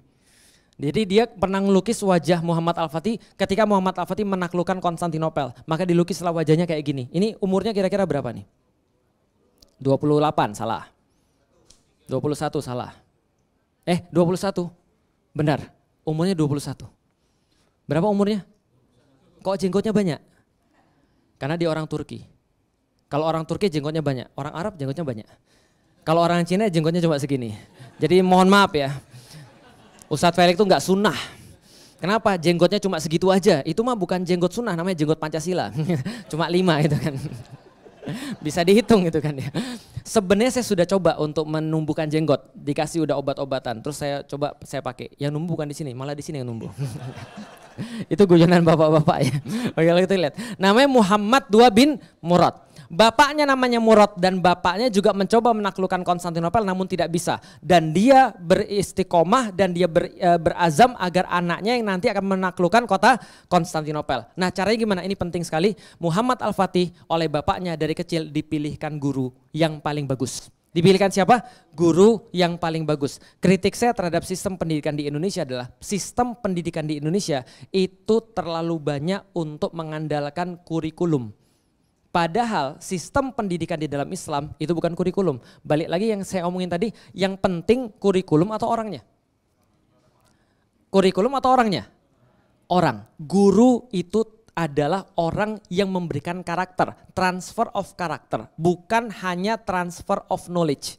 Bisa dipahami ya? Sedangkan sistem pendidikan barat fokusnya adalah transfer of knowledge. Dalam pendidikan Islam standarnya adalah transfer of karakter. Bisa difahami. Contoh, kalau Anda cuma transfer of knowledge, Anda bisa pakai Google. Google lebih tahu daripada siapapun. Jelas ya? Tapi kalau Anda transfer of karakter, itu nggak bisa dari Google. Transfer of karakter apa? Berguru. Itu cuma satu, berguru, datang duduk, lalu kemudian dengar, itu Anda berguru. Maka kalau berguru, transfer of karakter. Nah, Muhammad Al-Fatih dipilihkan guru-guru terbaik supaya transfer of karakter. Coba lihat apa yang terjadi, yang dipilih ada 2. Pertama Syekh Ahmad Al-Qurani, karena pendidikan pada anak-anak, setelah kemudian masa prabalik, itu harus diinstal Al-Quran dulu. Suruh ngafalin Al-Quran dulu. Maka dia dididik oleh Syekh Ahmad Al-Qurani, yang ketemu dengan Muhammad Al-Fatih sekitar umur 8 tahun, lalu melihat anak ini kemudian petantang-petenteng, namanya juga anak sultan, banyak zaman sekarang yang bukan anak sultan juga petantang-petenteng. Apalagi anak sultan beneran, bukan sultan yang sultan kayak sekarang gitu. Dia petantang-petenteng, langsung kemudian gurunya bilang, mohon maaf ini Sultan Murad, mohon maaf ini anaknya diserahkan pada saya. Iya, boleh nggak saya didik dia dengan cara saya? Orang Turki bilang, oh jangan ditanya lagi. Orang Turki itu punya kebiasaan, kalau sudah punya guru, guru lebih penting daripada orang tua. Bisa paham di sini? Guru lebih penting daripada orang tua. Murad bilang, serahkan anak ini pada kamu. Pokoknya mau diapain terserah. Ertugrul itu pernah bilang pada anaknya Osman, Osman ini gurumu namanya Syekh Ed-Bali. Syekh Ed-Bali seperti cahaya daripada Allah. Kalau Anda membuat saya menjadi kecewa, saya paling marah dan paling sedih. Tapi kalau kamu membuat dia kecewa, kamu nggak saya akui sebagai anak. Paham maksudnya? Guru lebih penting daripada orang tua. Karena orang tua bapak biologis, kalau guru adalah bapak ideologis. Maka kemudian Murad menjamin ini semua kamu yang atur, kamu yang didik. Maka Syekh Ahmad Al-Qurani bawa kayu, Lihat ya, ini kalau guru ya bawa kayu, sini Muhammad gitu kan ya, masih anak 8 tahun ini sampai dipukul tanpa sebab. Tar pakai kayu. Kayunya patah, Muhammad Al-Fatih waktu itu masih namanya Muhammad kecil itu, Muhammad langsung nurut sama gurunya. Terbukti ketika dia sudah gede, setelah membebaskan kota Konstantinopel, dia bilang begini dalam catatan dia, saya nggak tahu kenapa, saya tuh ketemu dengan guru-guru saya yang lain, ulama-ulama tuh nyium tangan saya. Tapi begitu saya ketemu dengan Ahmad Al-Qurani, saya pengen nyium tangan dia. Paham maksudnya? Karena karismanya luar biasa. Ini Ahmad Al-Qurani keturunan langsung daripada Abu Bakar As-Siddiq. Maka kemudian dia katakan bahwa saya tuh belajar sama dia. Kalau enggak karena pukulan itu, enggak jadi Muhammad Al-Fatih yang sekarang. Dengan pukulan itu 2 tahun setelahnya dia hafal Quran. Berapa tahun? 2 tahun. Cukup 2 tahun dia hafal Quran. Kenapa? Karena pukulan tadi. Beda ya antara pukulan orang yang soleh sama pukulan orang yang enggak soleh. Pertama, kalau zaman sekarang ada guru mukul anaknya, kira-kira gimana? Ya sudah langsung dituntut gitu kan ya. Padahal zaman dulu orang tua kita selalu bilang ya, gue dulu di sekolah dimarahin guru, di rumah kita kasih tahu orang tua, kita dipukul orang tua. Paham teman sekalian? Kenapa? Karena guru lebih penting daripada orang, daripada pelajarannya. Guru itu ridhonya adalah ilmunya. Kalau guru nggak ridho, ilmu tuh kita nggak dapat. Ini kan yang kita dibiasain di tengah-tengah orang-orang pesantren. Bahwasanya guru lebih penting daripada ilmu. Saya diajarin ketika saya belajar sama guru saya ngajarin pentingnya ridho guru. Ada guru saya lagi, itu punya guru lagi, dia cerita. Ada satu pesantrennya Sayyid Muhammad yang ada di Mekah, itu punya murid-murid. Ada salah satu muridnya cuma disuruh nyapu di tempat yang sama setiap hari selama 4 jam. Selalu nyapu di tempat yang sama. Setelah selesai kemudian pelajaran-pelajaran, yang nyapu-nyapu itulah yang nanti akan mewarisi kebesaran ilmu gurunya. Kenapa? Itu namanya khidmat. Khidmat itu lebih tinggi daripada ilmu. Karena kalau orang ngejar ilmu dulu, yang dia dapetin nanti bukan apapun selain kemudian ilmu itu. Tapi kalau dia ngejar kepada gurunya, yang dia dapat adab dan ilmunya. Bisa difahami? Itulah ulama-ulama salaf mengatakan adab itu lebih dulu daripada ilmu. Bisa difahami sampai di sini? Gurunya mukul, dia langsung belajar. Yang kedua, namanya Syekh Syamsuddin. Gurunya ini luar biasa. Kenapa? Gurunya ini polimat. Jadi dia tuh jenius dalam berbagai macam ilmu. Dia tahu tentang masalah pengobatan, dia tahu matematika, dia tahu astronomi, dia tahu hadis. Dan kelebihan daripada Syekh Syamsuddin adalah ngerti sejarah dan memahami bagaimana psikologi manusia selain ilmu-ilmu yang lain. Maka dia menugaskan pada Muhammad Al-Fatih banyak sekali. Kisahnya dengan Syekh Syamsuddin, suatu waktu Muhammad Al-Fatih kecil itu kemudian diceritain terus tentang semua tokoh-tokoh hebat, teladan.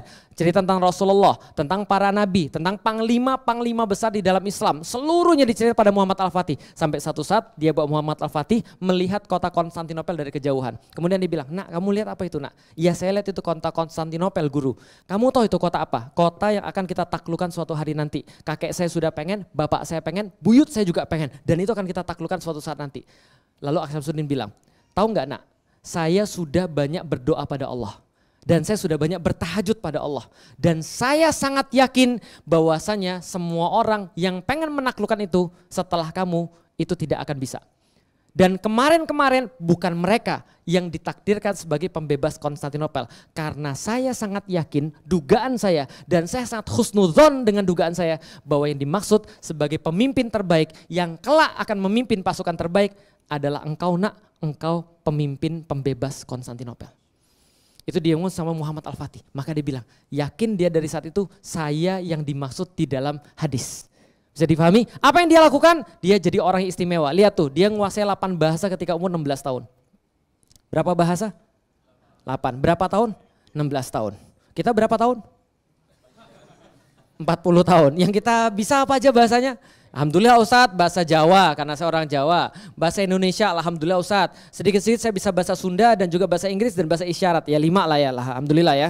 Jadi 8 bahasa ketika berumur 16 tahun. Apa yang dia kuasai? Yunani, lalu kemudian Latin karena itu bahasa internasional pada saat itu. Bahasa Persia, bahasa Arab, bahasa Turki karena bahasa ibunya. Bahasa satu lagi bahasa Slavik dan bahasa Ibrani, bahasa Yahudi. Jadi satu lagi apa? Satu lagi saya lupa nanti coba dicek ya. 8 bahasa ketika berumur 16 tahun. Dan menjadi sultan ketika berumur berapa? 12 tahun. Bisa difahami ya, menjadi sultan ketika berumur 12 tahun. Semenjak balik hingga meninggal tidak pernah meninggalkan sholat rawatib dan sholat tahajud. Kenapa? Karena dia tahu permintaan dia adalah permintaan yang besar, maka pasti akan dia realisasikan dengan sesuatu yang juga besar. Lihat, parahnya orang Indonesia itu dengan teori nazar yang salah. Orang Indonesia kan begini ya, saya bernazar pada Allah, kalau saya nanti lulus, kalau nanti saya diterima nih, saya nikah sama orang ini nih, nanti saya akan puasa 3 bulan berturut-turut, kan gitu kan ya. Itu kan nazar orang Indonesia. Padahal di dalam Al-Quran yang benar minta dulu baru ibadah atau ibadah dulu baru minta?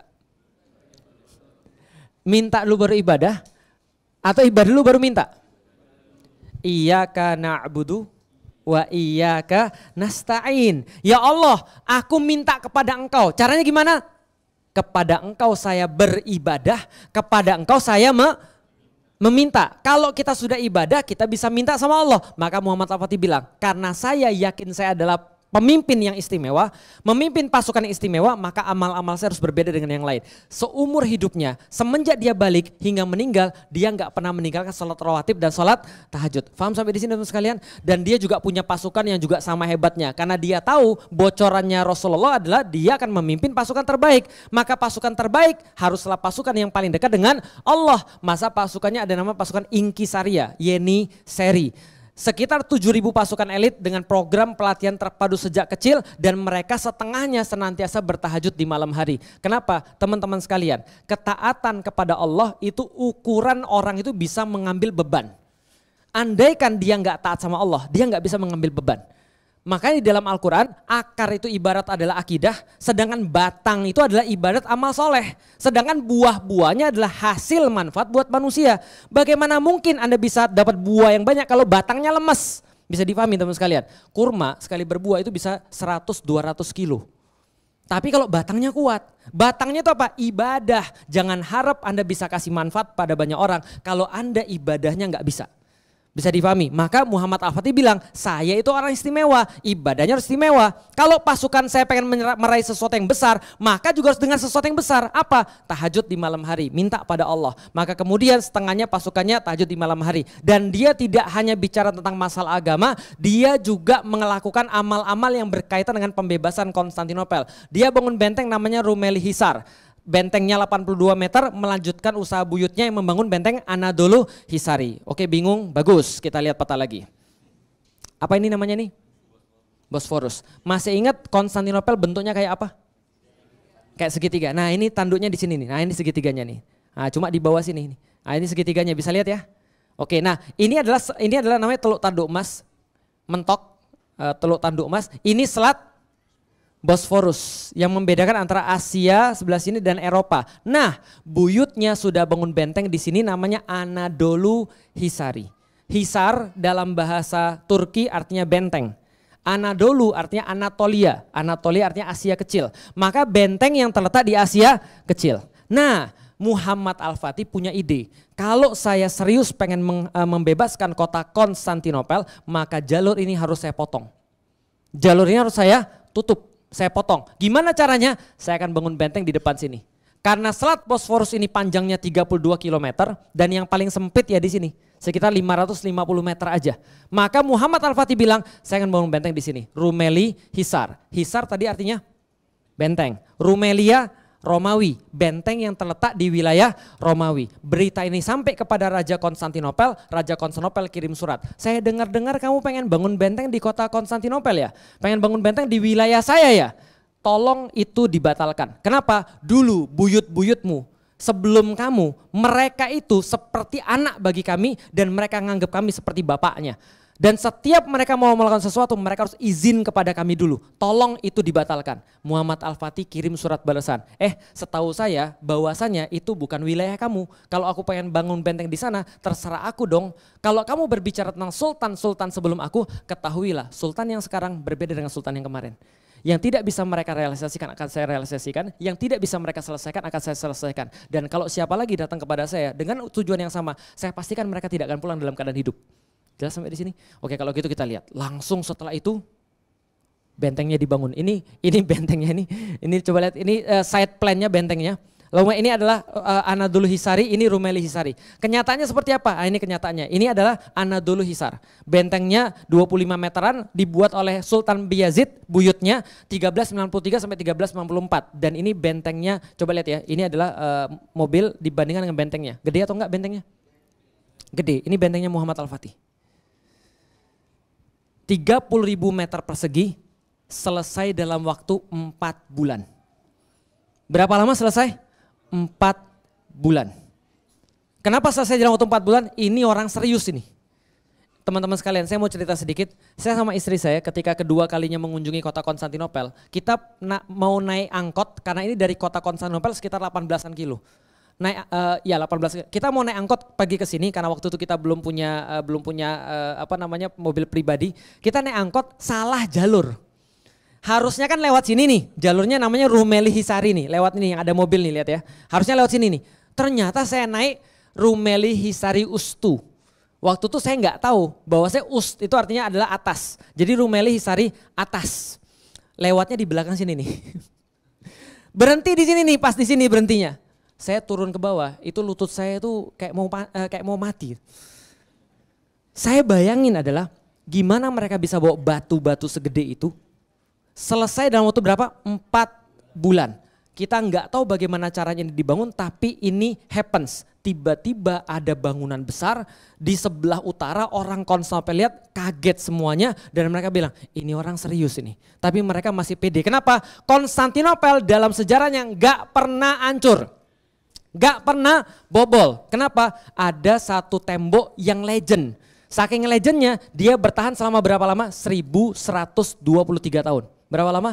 1123 tahun. Lama atau enggak? Bayangin loh, bertahannya itu 1123 tahun. Saking kuatnya, ini tembok Konstantinopel panjangnya 8 km menutupi tembok sebelah barat. 2 lapis, coba kita lihat ya. Nih lihat nih, kalau ada artis di situ ya, kira-kira artisnya kayak gini nih. Tuh, kelihatan nggak artisnya? Kelihatan. Nih artisnya nih, lihat nih, tuh, kecil ya. Nah itu kalau berdiri kayak gini lah kira-kira 18 meter. Dan ini 3 lapis, 2 lapis tembok, 1 lapis lagi parit. Lihat, ini paritnya 20 meter, dalamnya 10 meter. Jadi kalau Anda bawa kuda, mohon maaf, Anda harus turun di sini. Lalu kemudian kalau seandainya Anda bisa berenang di sini, Anda berenang di sini nih, akan dipanah dari sini. Andai kan Anda kenal sama Gus Samsudin nih, Anda kebel nih, ya kan ya? Lalu naik sini, nah di sini berantem lagi di sini nih, bisa dipahami ya? Dan Anda akan dilempar minyak dari sini, akan dilempar batu dari sini. Anda bisa naik sini, bisa nggak? Bisa, 8 meter, tebelnya 5 meter. Anda bisa naik, Anda dipanah lagi dari sini, berantem lagi di sini. Ini berapa meter? 12 meter. Tebelnya berapa? Tebelnya 5 meter sampai 8 meter. Kalau Anda jadi Muhammad Al-Fatih, gimana cara membebaskan kota Konstantinopel? Gimana caranya? Pakai pesawat, belum ada. Ini tahun berapa? 1453. Masih too early, sekitar 500 tahun ya. Gimana kira-kira? Lewat bawah tanah, bagus. Lewat bawah tanah. Orang-orang Serbia sudah pernah coba. Mereka gali tanah di sini sampai ke sini. Dan di dalam kitab-kitab sejarah diceritakan orang Konstantinopel sudah tahu. Maka mereka menyiapkan metode untuk melacak sederhana orang-orang yang lagi gali di bawah. Gimana caranya? Mereka pasang ember setiap 1,5 meter di dalam buku itu dan dikasih air. Yang nanti akan gali di bawah buat ember itu bergetar airnya. Nah mereka tahu tuh jalurnya kemana tuh. Jalurnya kemana mereka tahu, stop di mana mereka tahu. Mereka buat lubang counter attack, begitu keluar lubangnya mereka siram ter, lalu kemudian mereka bakar. Ada ide yang lain? Lebih dalam lagi? Nggak bisa, fondasi. Ada ide yang lain lagi? Ya udahlah kita pakai itu Ustadz, pelempar batu. Udah dicoba selama ratusan tahun, 1123 tahun nggak berhasil. Gimana lagi kira-kira? Ya udahlah Ustadz kita istighosah aja lah Ustadz. Lebih nggak bisa lagi gitu kan ya. Oke, Muhammad Al-Fatih mikir dan dia nggak dapat jawaban. Sampai satu waktu pucuk dicinta ulam tiba. Ada seorang seniman senjata namanya Orban. Orban ini pembuat senjata. Maka dia menemukan senjata yang paling bagus di zamannya. Dan dia tawarin pada Kaisar Konstantinopel. Kaisar bilang berapa harganya? Harganya segini. Kaisar bilang mohon maaf kami nggak punya uang. Kenapa? Lagi sulit ekonomi zaman sekarang, kita nggak bisa buat. Maka akhirnya Orban datang pada Muhammad Al-Fatih menawarkan rancangan senjatanya. Kata-kata Muhammad Al-Fatih pertama dicatat oleh sekretarisnya. Muhammad Al-Fatih bilang begini, ketika bertemu dengan Orban, bisa nggak engkau membuat sebuah senjata yang bisa melontarkan proyektil sebesar ini? Pakai 2 tangannya, melontarkan proyektil sebesar ini. Muhammad Al-Fatih ahli fisika terapan. Nanti ketika perang dia nyiptain mortar juga. Teman-teman tahu impact sama dengan massa kali percepatan. Kalau andai kan ada massa sebesarnya bisa dilempar dengan percepatan tertentu, itu tembok hancur tuh. Maka kemudian Orban dengan perhitungan sederhana mengatakan, jangan-jangan Anda berniat untuk menghancurkan tembok Konstantinopel? Muhammad Al-Fatih menjawab, kalau iya kenapa? Orban menjawab, kalau iya kebetulan.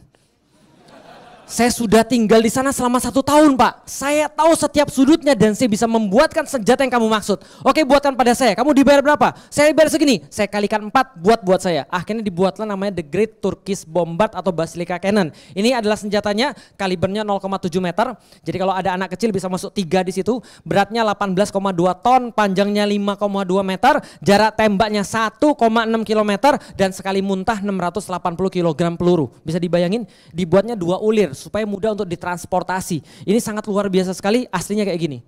Ada di mana ini? Museum Port Nelson, Portsmouth, Inggris. Fort Nelson, Portsmouth, Inggris. Kok bisa ada di Inggris Ustadz? Karena diminta sama Ratu Inggris. Karena waktu itu mereka mengatakan ini adalah salah satu meriam yang bagi kami mengubah alur sejarah. Maka mereka bilang kami minta 1. Nah kalau ada artis di situ kira-kira artisnya kayak begini. Nah luar biasa ya.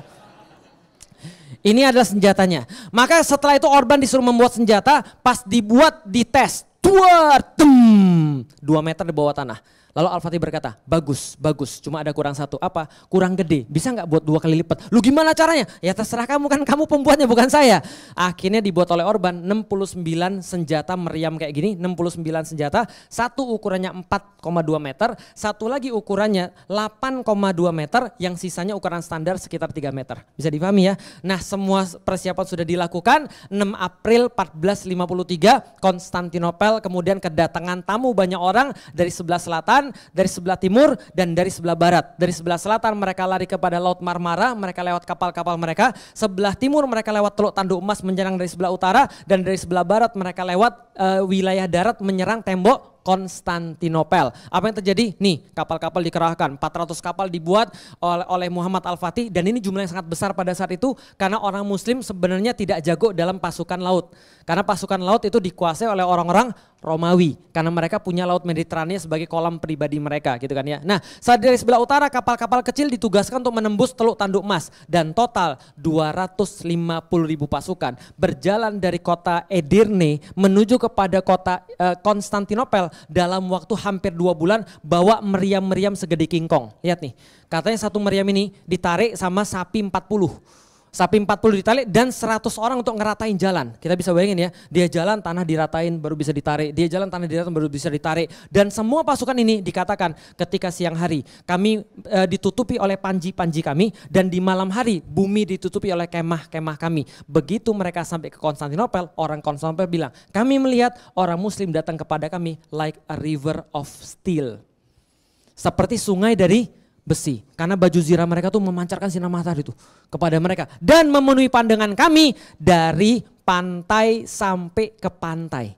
Jadi difahami, memenuhi pandangan kami dari pantai sampai ke pantai. Itu bukan pemandangan setiap hari yang mereka lihat. Dan kaum muslimin berkemah 1,5 kilometer di depan mereka, cukup jauh untuk bisa dipanah, tapi cukup dekat untuk bisa disaksikan setiap pasang mata. Maka mereka mengatakan hari Jumat kami akan memulai peperangan. Mereka kasih tahu pada seluruh penduduk kota, karena seperti itulah aturannya pada saat itu. Maka mereka mulai hari Jumat mereka dengan berzikir, lalu mereka mulai sholat Jumat. Dan mereka sholat Jumat tepat di depan tembok Konstantinopel. Begitu mereka bertakbir, kedengaran ke dalam, orang bisa lihat itu pasukan kaum muslimin lagi sholat, dan setelah sholat Jumat peperangan dimulai. Kenapa harus sholat Jumat? Itu sunnah pada zaman dulu.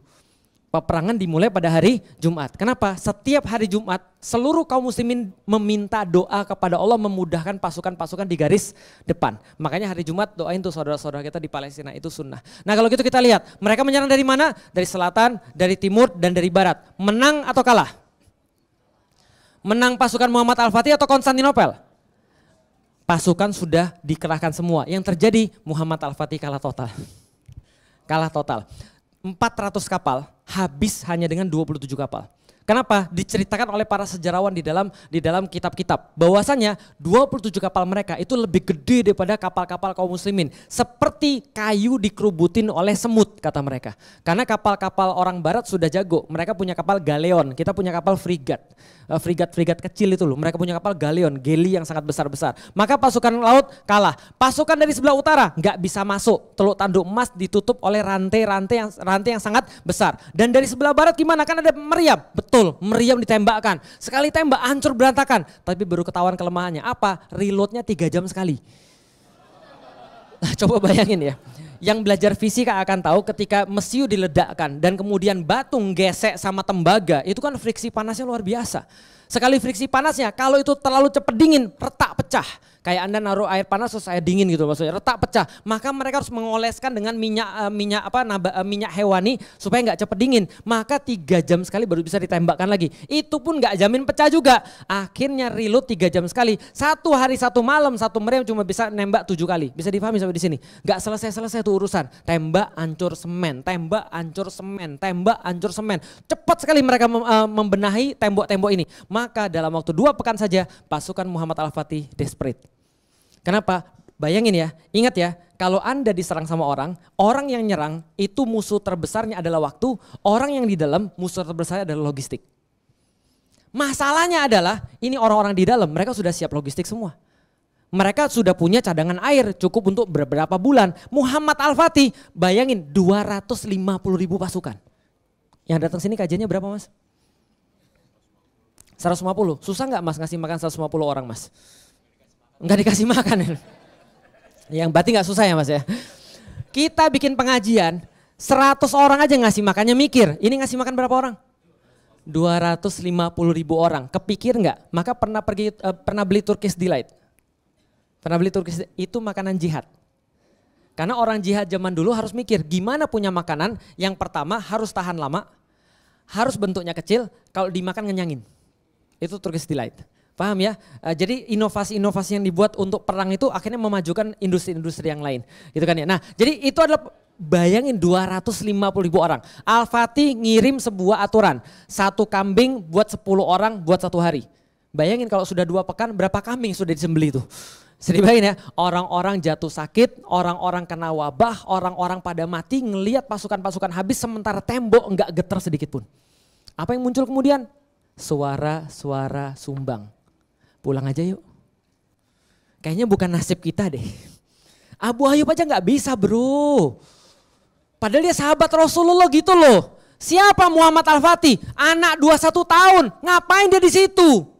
Orang-orang pada stres. Ini ngapain? Ini ambisi dia aja. Gak bisa. Dalam hal-hal sulit ingat akan muncul suara-suara sumbang. Kita gak bisa. Ketika Muhammad Al-Fatih tahu ini terjadi pada mereka. Maka Muhammad Al-Fatih ngumpulin pasukan-pasukannya, bos-bosnya diajak rapat. Maka Al-Fatih bilang, oke, sekarang kita rapat. Kasih tahu saya, kita pulang atau kita terus perang. Gak ada yang berani ngomong. Kenapa? Al-Fatih 21 tahun temperamental. Salah ngomong dikit kena hukum. 1 orang berani ngomong, namanya Halil Pasha. Halil Pasha ini penasehat dari zamannya bapaknya Muhammad Al-Fatih. Dia bilang gini, nak saya tahu kamu dari kecil. Kamu tahu juga kan siapa saya? Iya tentu saya tahu siapa kamu. Kamu penasehat dari zaman bapak saya. Maka izinkan saya memberikan nasihat. Saya kasih tahu, semua tentang kamu itu bagus. Gak ada satupun orang yang bisa membangkitkan seluruh orang kecuali kamu. Gak ada yang bisa menyatukan kecuali kamu. Cuma kamu orang yang bisa membangkitkan pasukan dan mengatur sampai sebegini hebat. Tapi sayangnya saya lihat semakin lama kamu semakin keras kepala. Saya lihat kamu itu ya melakukan sesuatu yang mustahil. Ini gak akan bisa dilakukan nak. Mundur. Lebih baik kita mundur dan kita atur strategi daripada semuanya mati. Ke belakang diketahui Halil Pasha terima uang dari orang-orang Konstantinopel. Ke belakang tapi Muhammad Al-Fatih gak suka.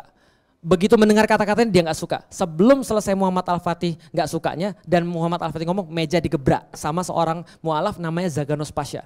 Zaganos Pasha mengatakan jangan dengarkan kata-kata dia. Sesungguhnya dia hendak memadamkan semangat kita. Kita kasih tahu, saya refresh lagi. Kita kemari bukan nyari menang.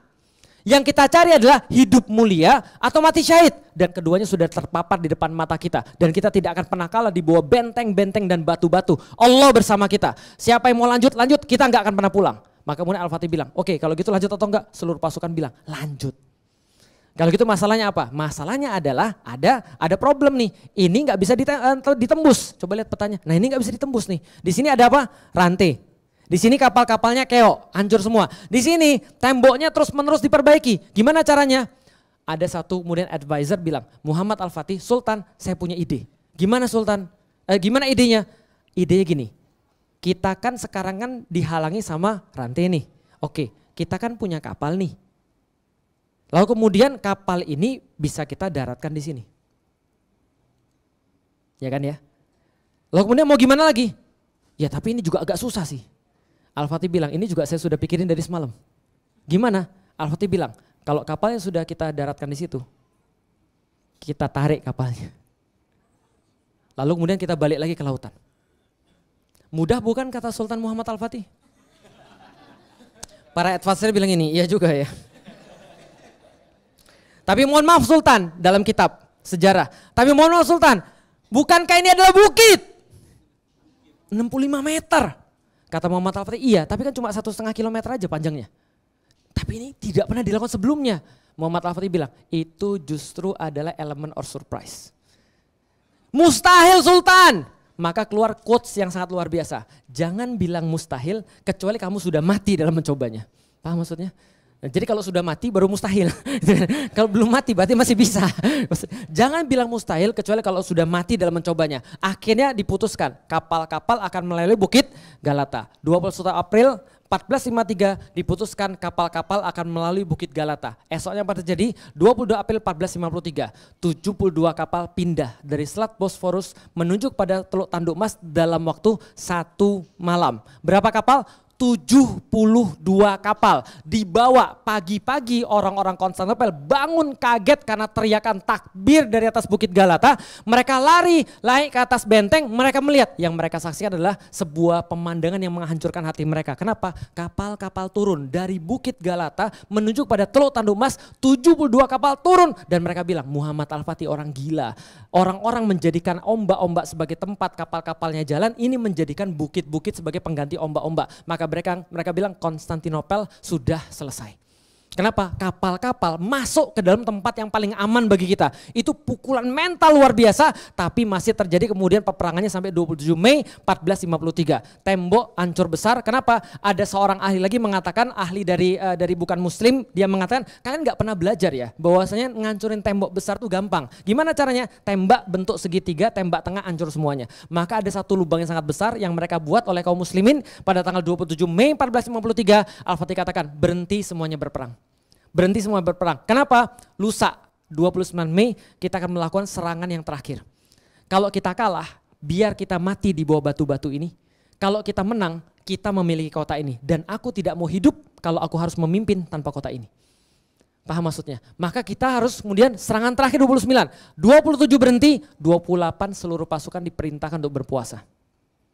28 Mei, seluruh pasukan diperintahkan untuk berpuasa. Ulama-ulama diturunkan kepada kemah-kemah prajurit. Menyampaikan pada prajurit, Anda berperang untuk apa? Anda di sini untuk apa? Ini jihad fisabilillah. Ini adalah mencari ridho Allah. Coba lagi kemudian kita refresh hidup kita untuk apa? Semuanya kemudian menasihatin dan pada tanggal 29 Mei 1453 jam 1 mereka bertahajud. Karena jam 2 serangan utama akan dimulai. Setelah bertahajud Muhammad Al-Fatih berkhutbah pada mereka dengan khutbah yang masih dicatat sampai dengan sekarang. Jika penaklukan kota Konstantinopel sukses, maka sabda Rasul telah menjadi kenyataan. Dan salah satu mujizatnya akan terbukti. Dan kita akan mendapatkan bagian daripada apa yang telah menjadi janji daripada hadis ini, yaitu kemuliaan dan penghargaan. Catat baik-baik. Oleh karena itu sampaikan pasukan satu persatu bahwa kemenangan besar yang akan kita capai akan menambah ketinggian dan kemuliaan Islam. Bukan yang lain. Dan catat yang lebih penting lagi, kata Muhammad Al-Fatih, untuk itu wajib bagi setiap pasukan menjaga syariat selalu di depan mata dia. Dan jangan sampai ada di antara mereka yang melanggar syariat yang mulia ini. Persis enggak dengan ucapan Kang Ubed? Kang Ubed tahu? Ini sering muncul Menteri Kebahagiaan Internasional yang sering membawakan kita berita-berita bahagia. Abu Ubaidah. Abu Ubaidah bilang apa? Bantu kami di sini dengan menjaga diri kalian dari maksiat. Jadi kalau kalian jaga diri kalian dari maksiat, kalian udah bantu kami dengan bantuan yang benar-benar berarti. Jangan maksiat. Karena kalau kalian maksiat, Gaza nggak akan dimenangkan. Bantu kami untuk jaga maksiat. Itu katanya Abu Bakar. Ketika ada orang yang bermaksiat di antara kita, Allah tahan pertolongan Allah itu di langit. Kenapa? Karena ada yang bermaksiat. Tapi kalau ada yang tidak bermaksiat di antara kita, Allah pasti akan memenangkan kita. Maka Al-Fatih katakan, jangan langgar syariat. Dan kalau menang, jangan ngusik tempat peribadatan dan gereja. Jangan usik mereka yang kemudian beribadah. Jangan usik para pendeta, wanita, anak-anak, orang-orang lemah dan tidak berdaya yang tidak terjun dalam peperangan. Sebagaimana nasihat Rasulullah SAW pada pasukan-pasukan yang memberangkat perang. Maka kemudian 29 Mei 1453 berdasarkan strategi Muhammad Al-Fatih dibagi 3 pasukan. Jam 2 sampai jam 4 itu jatahnya pasukan jomblo. Jadi ada pasukan Turki namanya pasukan Azab. Pasukan jomblo itu pasukannya liar dan pasukannya nggak bersenjata apapun, senjata seadanya dan kemudian nggak pakai baju zirah apapun. Pasukan berani mati. Kenapa? Karena terlalu banyak ditanya kapan kawin, paham maksudnya? Ya pada gue ditanya terus mendingan gue mati aja. Jadi sebelum Anda itu nanti kalau misalnya terjadi perang misalnya jam 2 sampai jam 4 tuh jomblo-jomblo duluan loh. Kenapa? Karena Anda diberikan sebuah kemuliaan gitu kan ya untuk mati yang pertama kali. Jam 4 sampai jam 6 diturunkan pasukan Sipahi, pasukan reguler. Jam 4 tarik mundur jomblo, pasukan Sipahi maju supaya gelombang-gelombang tuh nggak putus-putus. Jam 4 pasukan Sipahi, jam 6 pasukan Sipahi ditarik mundur, dikeluarkan pasukan Inkisaria, pasukan utama. Sebelum jam setengah 7 pasukan sudah bisa membobol tembok Konstantinopel, lalu kemudian bendera Muhammad Al-Fatih ada di atas tembok Konstantinopel dan mereka masuk lewat satu pintu dipilih oleh Muhammad Al-Fatih namanya Gate of Charisius. Pintu Rohmah kalau dalam bahasa Arab. Nah 29 Mei 1453 Al-Fatih masuk ke dalam pintu kota, kemudian dia mengatakan Alhamdulillah semoga Allah merahmati para syuhada, memberikan kemuliaan pada mujahidin serta kebanggaan dan syukur buat rakyatku. Maka kemudian dia masuk dengan kudanya, di sampingnya lihat itu ada orang yang jenggotnya putih lalu kemudian lagi begini, itu namanya Aksyamsuddin digambarkan. Tuh lihat tuh ini ada Aksyamsuddin di sini lagi berdoa gitu kan ya. Ini ada Muhammad Al-Fatih agak-agak mirip dengan saya ya. Lihat tuh sipit. Nah lalu kemudian dia masuk, kemudian berdoa, dia dengan kudanya langsung menuju ke Hagia Sophia. Dia menoleh ke kanan, menoleh ke kiri, mengucapkan Masya Allah, Masya Allah. Akhirnya dia telah terpilih menjadi orang yang dimaksud. Lalu kemudian di depan Hagia Sophia, dia turun dari kudanya, melepas helm perangnya, kemudian bersujud ke arah Ka'bah, kemudian mengambil segenggam tanah Konstantinopel, melamparkan ke atas kepala dia. Seolah-olah dia hanyalah manusia biasa yang terbuat daripada tanah, sedangkan Allah adalah yang memberikan semua ini. Dia masuk ke dalam Hagia Sophia, di dalamnya ada banyak anak-anak, ada banyak orang tua. Di situ kemudian mereka menangis histeris karena mereka tahu, mereka menyangka Muhammad Al-Fatih akan membunuh mereka semua sebagaimana orang-orang Spanyol, Muslim di Spanyol dibunuh habis setelah Reconquista. Al-Fatih mengatakan, keluar kalian dari sini, kami tidak akan pernah mengganggu kalian, kami tidak akan pernah memaksa kalian untuk masuk dalam agama kami. Sebagaimana Rasulullah berkata kepada kami, keluar dari kalian dari sini, yang pengen tetap di kota maka properti mereka dijamin, yang pengen keluar dari kota kalau tidak mau didoa pemimpinan kami, maka mereka dijamin sampai depan gerbang kota. Tapi saya minta tempat ini dijadikan sebagai masjid. Wakaf saya pribadi. Ini jadikan sebagai masjid. Maka Al-Fatih ngelihat semua itu lalu kemudian bilang jangan sampai ada yang ganggu tempat ini. Hari Selasa 29 Mei 1453. Setengah 7 pagi kota ini dibebaskan. Al-Fatih bilang bersihkan seluruh tempat ini.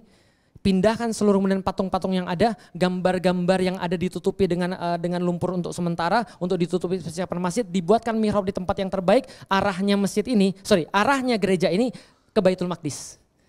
Area gereja ini ke Baitul Maqdis. Karena mereka tahu kan ya Yesus kan lahirnya di situ. Baitul Maqdis. Lalu kemudian dipindahin 9 derajat doang dibuatin mihrab. Makanya kalau ada yang ke sana itu gesernya 9 derajat tuh. Karena cuma 9 derajat aja beda antara Baitul Maqdis sama Ka'bah dari Turki. Maka kemudian semua itu sudah dilakukan, selesai semua sebelum asar. Asar 29 Mei 1453 azan berkumandang. Allahu Akbar, Allahu Akbar. Allahu Akbar, Allahu Akbar. Lalu kemudian mereka sholat untuk pertama kalinya. Lalu kemudian orang bilang, Rasulullah sudah terbukti. Paham sampai di sini? Kalau gitu kita lihat, kayak dongeng ya. Yang pengen saya sampaikan bukan itu sebenarnya, tapi 54 hari perang, 825 tahun penantian. Pertanyaan saya ketika saya sudah menyampaikan slide ini semuanya adalah pertanyaannya sama. Pertanyaannya, kapan kota Konstantinopel takluk? 29 Mei 1453, salah. Betul. Konstantinopel bukan takluk 29 Mei 1453. Bagi orang muslim, Konstantinopel itu takluk begitu Rasulullah berkata. Kenapa? Rasul tidak pernah bohong.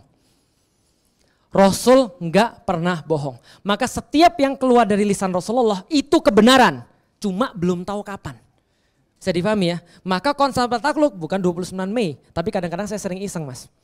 Saya pas ke kota Roma pertama kali, saya bikin baju, saya sablon sendiri, saking senengnya. Apa tulisan di belakang? Remember, 29 Mei 1453. Jalan-jalan saya di kota Roma, kok nggak ada yang negur saya gitu kan ya. Rupanya mereka nggak belajar sejarah kan itu kan ya.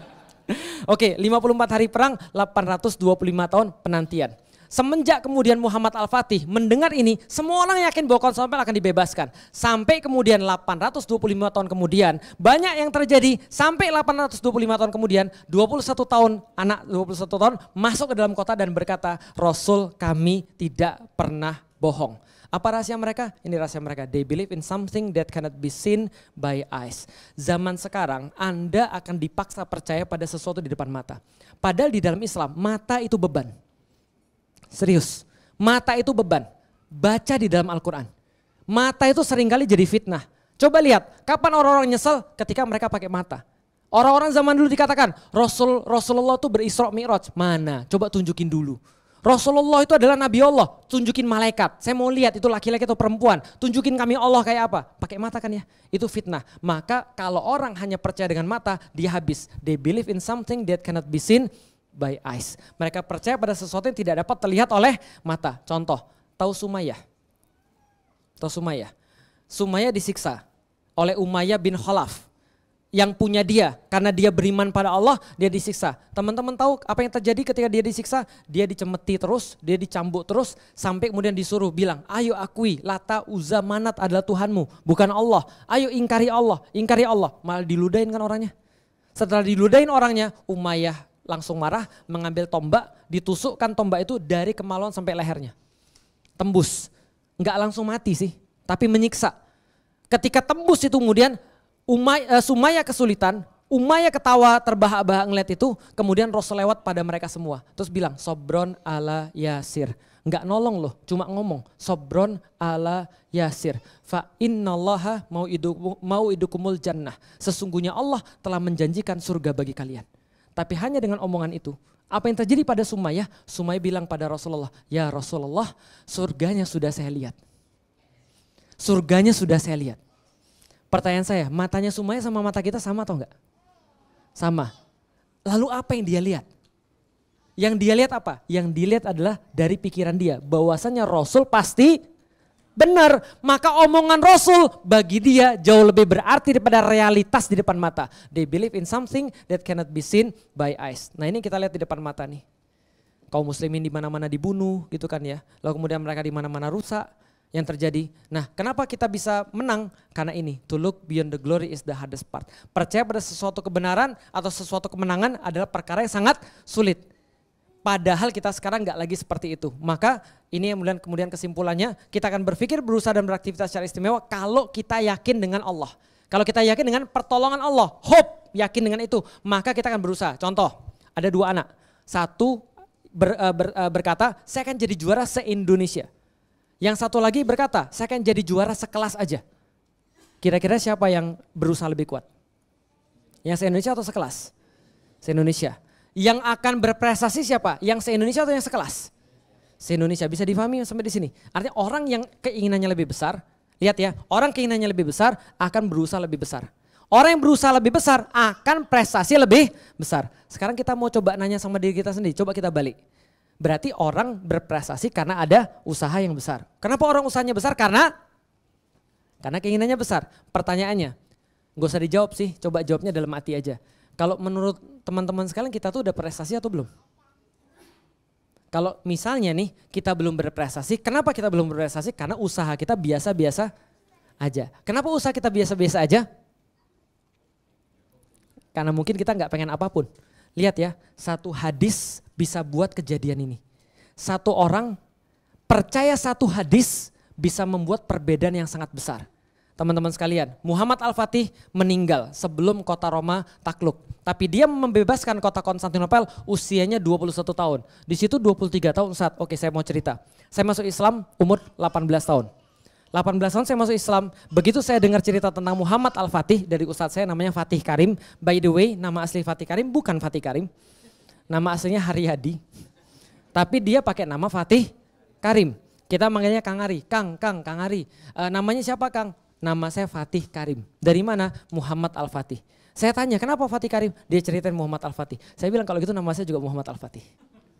Kenapa? Saya bilang 23 tahun karena Fatih Karim waktu itu ceritanya 23 tahun.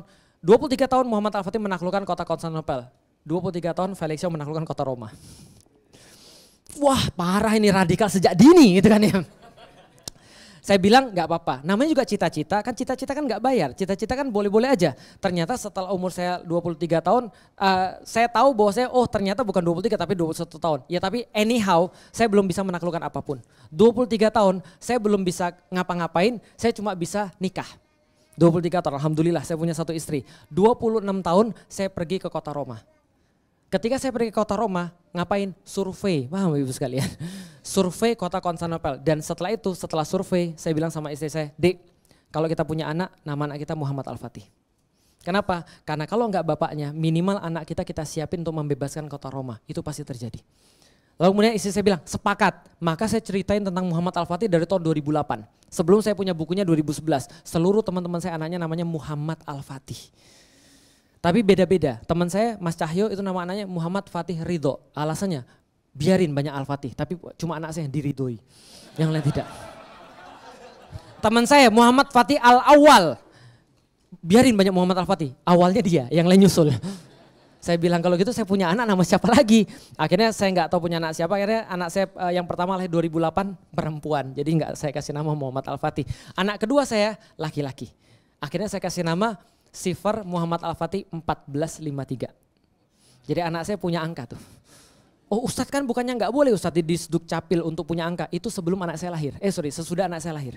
Sebelumnya masih boleh tuh. Jadi nama anak saya di aktanya 1453. Nama anak ketiga saya Gozi Muhammad Al-Fatih 1453. Untuk apa? Bukan untuk gaya-gayaan. Cuma gini, saya kan nggak tahu ya sampai kapan saya bisa didik mereka.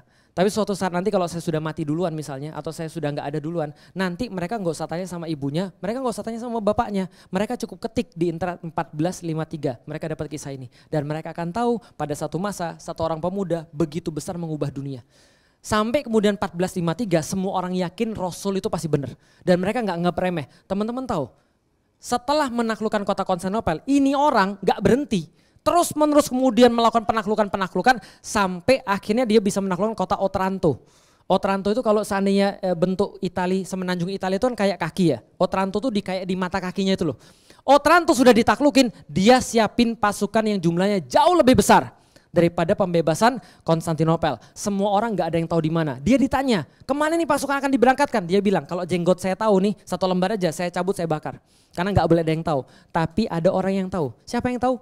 Paus Sixtus tahu. Kenapa? Karena kemana lagi pasukan yang diberangkatkan kalau bukan ke Roma. Maka dia ngungsi ke kota Avignon di sebelah selatan Paris. Maka kemudian ketika dia mengungsi 1483 dia dapat telegram. Telegram itu cuma tertulis sederhana saja. La Grande Aquila è morta. Elang perkasa itu sudah mati. Kenapa? Diracun sama dokternya sendiri. Muhammad Al-Fatih meninggal dalam keadaan pergi ke kota Roma. Maka seluruh orang-orang barat berkata, baguslah dia sudah mati. Maka lonceng-lonceng di alun-alun San Marco di Venezia itu dibunyiin untuk kematian satu orang. Namanya siapa? Muhammad Al-Fatih. Dan sejarah online berkata, kalau orang ini dikasih 20 tahun lagi, maka sudah pasti tidak ada Kristen di dunia Eropa. Karena mereka bilang ini orang kayak antichrist, kira-kira begitulah. Nah makanya kemudian ini satu orang, Muhammad Al-Fatih. Pertanyaan saya sederhana, kapan Muhammad Al-Fatih kapan Konstantinopel ditaklukkan? Ketika Rasulullah ngomong, yakin Roma takluk? Pertanyaannya adalah siapa dan bagaimana. Maka untungnya Al-Fatih itu gelar. Maka ada lagi nanti gelar Al-Fatih untuk membebaskan kota Roma. Mudah-mudahan bermanfaat dan mudah-mudahan nanti kita bisa untuk sampai ke sana dan ngelihat seperti apa kota Konstantinopel. Assalamualaikum warahmatullahi wabarakatuh.